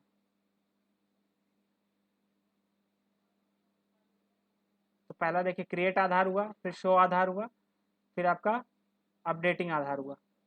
तो ये तीन चीज़ हो गई। अब इसमें एक और कॉन्सेप्ट आता है फाइनली का। तो मान लीजिए आपको इसके बाद कुछ और काम करना है, जैसे आप लोग अगर डेटाबेस का काम करेंगे, तो जब ये सारा काम हो जाए उसके बाद क्या हो कि आपका मान लीजिए डेटाबेस का कनेक्शन बंद करना हो, या कुछ काम ऐसा है जो कि इसके बाद चलना ही चाहिए, मतलब अगर वो कैच वाला एरर भी आ जाए। देखिए कैच तब आता है जब मान लीजिए आप लोग नॉर्मली इसको रन करा रहे हो, मान लो कहीं रिजेक्ट कर दिया आपने, रिजॉल्व जगह रिजेक्ट कर दिया, तो वहाँ से क्या होता है, कोड हट जाता है, वहाँ से कोड कट के फिर यहाँ कैच में आ जाता है, कैच वाला रन होकर कोड बंद हो जाता है। मान लीजिए मैं यहाँ एक जगह, यहाँ जहाँ रिजॉल्व कर रहा हूँ, इसी जगह मैं रिजेक्ट कर दूँ, अब देखिए तो नीचे वाला नहीं चलेगा। यहाँ पे मैं लिख दूँ रिटर्न और रिजेक्ट, यहाँ रिजॉल्व जगह रिजेक्ट कर दिया मैंने। अब देखिए नीचे वाला कोड नहीं चलेगा इसके, मतलब अपडेट आधार वाला नहीं चलेगा, यहीं एरर आ जाएगा। तो शो आधार वाला भी नहीं चलना चाहिए, तो इसको मैं ऊपर कर देता हूँ, कंट्रोल एक्स करता हूँ, कंसोल लॉग के ऊपर कर देता हूँ, कंट्रोल वी, कंट्रोल एस। अब देखिए शो आधार भी नहीं चलेगा, रिटर्न रिजेक्ट से रिजेक्ट रिजेक्ट हो जाएगा। अब देखिए यहाँ पे रन कराता हूँ मैं, सी एल एस, तो पहला चलेगा रजिस्टर वाला, वो क्रिएट आधार वाला चलेगा, लेकिन दूसरे में देखिए वहाँ से रिजेक्ट हो गया और अब अनडिफाइंड आ गया। ये अनडिफाइंड क्यों आ गया, क्योंकि अगला कोड चला ही नहीं, इसके रिजेक्ट वाले के बाद का ये इसने रिटर्न कर दिया। एक बार मैं फिर दिखाता हूँ आपको, इसको रिटर्न हटा देते हैं यहाँ से,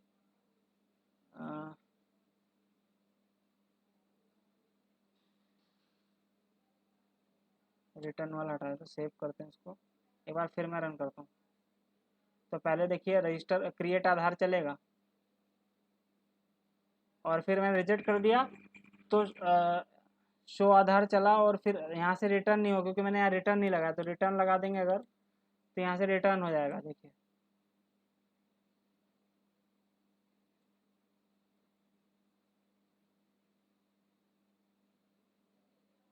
क्रिएट आधार फिर अनडिफाइंड, क्योंकि ना शो आधार चला, क्योंकि उसके पहले ही रिजेक्ट हो गया आपका प्रॉमिस। लेकिन आप चाहते हैं कुछ ऐसा कोई कोड हो या कुछ ऐसी लाइन हो जो कि ये रिजेक्ट होने के बाद भी चल जाए, तो आप कहाँ लिखेंगे, कैच के बाद आप एक डॉट लगा के फाइनली लगा देंगे, यहाँ पे फाइनली डॉट फाइनली, और उसके अंदर भी एक कॉल बैक पास होता है, तो यहाँ पर क्या लिख देंगे, console dot log this code runs even when error occurs also. तो मतलब कि अगर एरर भी आ जाएगा तब भी ये कोड रन होगा। अब देखिए ये वाला मैसेज प्रिंट होगा, यहाँ पे सी एल एस करता हूँ, पहला लाइन चलेगा, पहला वाला क्रिएट आधार, दो नहीं चलेंगे उसके बाद ये वाला जरूर चलेगा, देखिएगा। तो पहले देखिए इसमें, अभी देखिए क्रिएट आधार चला, फिर अनडिफाइंड चला, उसके बाद देखिए this code runs even when error occurs also, तो ये लास्ट वाला कोड भी चल रहा है देखिए। तो ये फाइनली का फ़ायदा है, फाइनली आप में आप वो काम लिख सकते हो जो कि बाद में चलना है, समझ रहे हो? तो उसको थोड़ा समझिए। फाइनली मतलब जो लास्ट में चलना है, इसको मैं आपको सेंड करता हूँ और व्हाट्सएप पे कंट्रोल सी और कंट्रोल पी, और एक जो जिसमें एरर नहीं आ रहा था आपका, रिजॉल्व हो रहा था, वो वाला कोड भी भेज देते हैं। तो उसके लिए मुझे क्या करना पड़ेगा, अब देखिए अगर मुझे एरर नहीं भी आ रहा है यहाँ, तब भी वो रन कर जाएगा। इसके जगह मैं इसको हटा देता हूँ यहाँ से, रिटर्न वाले को यहाँ से हटा देता हूँ, और यहाँ नीचे रिजॉल्व जैसे हम लिख रहे थे पहले, रिजॉल्व, तो अब यहाँ पे रिजेक्ट नहीं होगा, तब भी वो कोड चलेगा, लास्ट वाला वो चलना ही है। अब देखिए यहाँ CLS कर देता हूँ, अब चारों कोड चलेंगे क्योंकि मैंने यहाँ रिजेक्ट हटा दिया। क्रिएट आधार चला, शो आधार चला, फिर दिस कोड रन्स इवन, और ये अपडेटिंग आधार वाला बाद में चला क्योंकि ये थोड़ा ज़्यादा टाइम ले रहा था इसलिए। लेकिन देखिए सारे कोड चले आपके, कोई ऐसा नहीं है नहीं चला। और इसको भी मैं आपको भेज देता हूँ। अब हम लोग लास्ट सीखते हैं असिंक का वेट वाला, तो इसको मैं भेज देता हूँ आपको।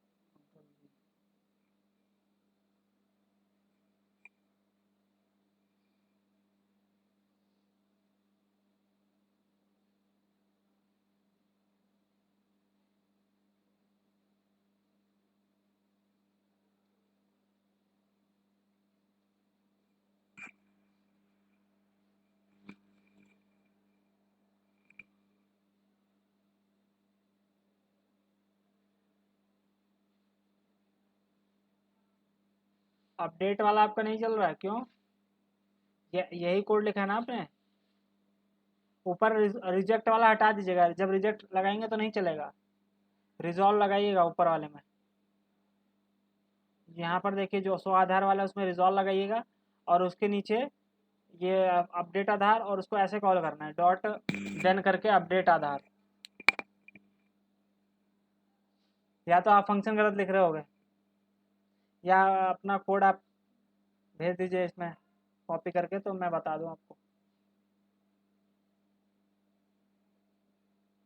इतना हो गया, आगे बढ़ें, असिंक एवेट वाला बता दें, तब इस क्लास को वाइंड अप करते हैं। हाँ तो रिजेक्ट कर देंगे तो नहीं चलेगा। तो लास्ट वाला बता दें आपको, प्रॉमिस वाला, वो प्रॉमिस नहीं, असिंक अवेट वाला। तो असिंक अवेट वाले में क्या है कि सारा ऊपर का कोड सेम रहेगा, बस यहाँ जो आप कंज्यूम कर रहे हो, जहाँ पे कंज्यूमिंग द प्रॉमिस, यहाँ देन की जगह आप एक फंक्शन बनाना पड़ेगा। वो फंक्शन कैसे बनेगा, इसको हटा देंगे आप, एक फंक्शन बनाना पड़ेगा जो कि क्या होगा, असिंक होगा। तो असिंक, और एक फंक्शन बना देंगे क्या, मैं यहाँ पे वहाँ पे ऑथेंटिकेट मैंने किया था, यहाँ कर देंगे आधार, आधार करके एक फंक्शन बना दिया, आधार, असिंक आधार, आधार यार, तो आधार नाम का एक फंक्शन बना दिया मैंने। और इसके अंदर क्या कर देंगे, अब इसी के अंदर हम लोग अवेट कर करके उसको कॉल कर देंगे सारा, अवेट। और फिर इसमें क्या करेंगे, ऊपर जो मैंने फंक्शन बनाया था क्रिएट आधार, कॉल किया मैंने, फिर अवेट, दूसरा क्या था, दूसरा था शो आधार, और थर्ड था अवेट अपडेट आधार। इसमें कुछ अभी एरर आ रहा है, वो क्या क्यों आ रहा है, क्योंकि यहाँ पे मैंने फंक्शन कीवर्ड नहीं लगाया इसके बाद, फंक्शन। तो अभी एरर चला जाएगा, सेव करते हैं इसको, यहाँ पे चल के इसको कॉल करते हैं। ओह मैंने इसको कॉल नहीं किया इसलिए डायरेक्ट रन हो गया, तो यहाँ पर आपको कॉल करना जरूरी है क्योंकि आधार वाला फंक्शन आपने कॉल नहीं किया है। सेव करते हैं CLS। अब देखिए पहले क्रिएट आधार कॉल होगा, फिर आपका शो आधार, और फिर अपडेट आधार कॉल होगा। तो इसका भी मैं कोड आपको देता हूँ। तो आपके तीन तीन जो टॉपिक्स हैं वो आज क्लियर हो जाने चाहिए आपको।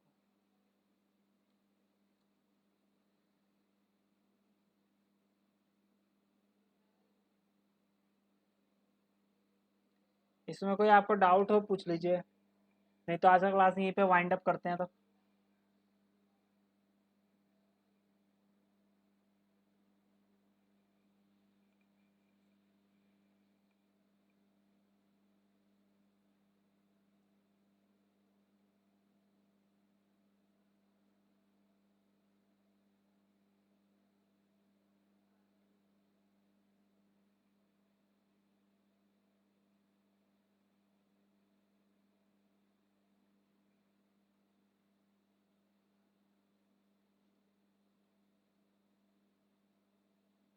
आप लोग इसको कोड लिख के जरूर देखिएगा एक बार, आप लोग अपना लॉजिक बनाइए और देखिएगा। तो आज का क्लास आप लोगों को समझ में आया? कोई ऐसा चीज़ जो नहीं समझ आया, कोई डाउट कुछ भी? और आप लोगों को आगे चल के कुछ डाउट आता भी है अगर, तो आप मुझसे कांटेक्ट कर लीजिएगा व्हाट्सएप पे या कॉल पे। किसी को कोई डाउट नहीं है?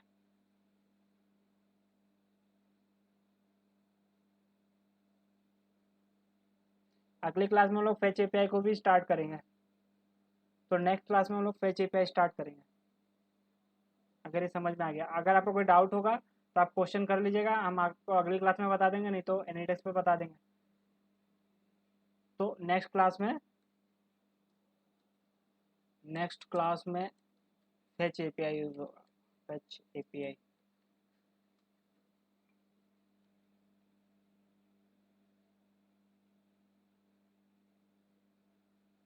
तो फिर यहीं पे वाइंड अप करते हैं तब। आप लोगों को कोई क्वेश्चन है नहीं, है तो पूछ लीजिए।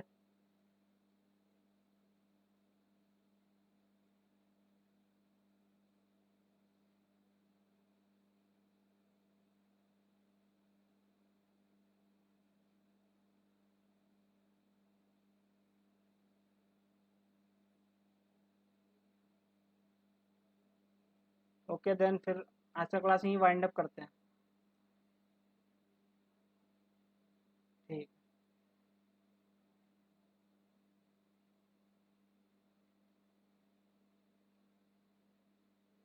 So thank you for joining this class.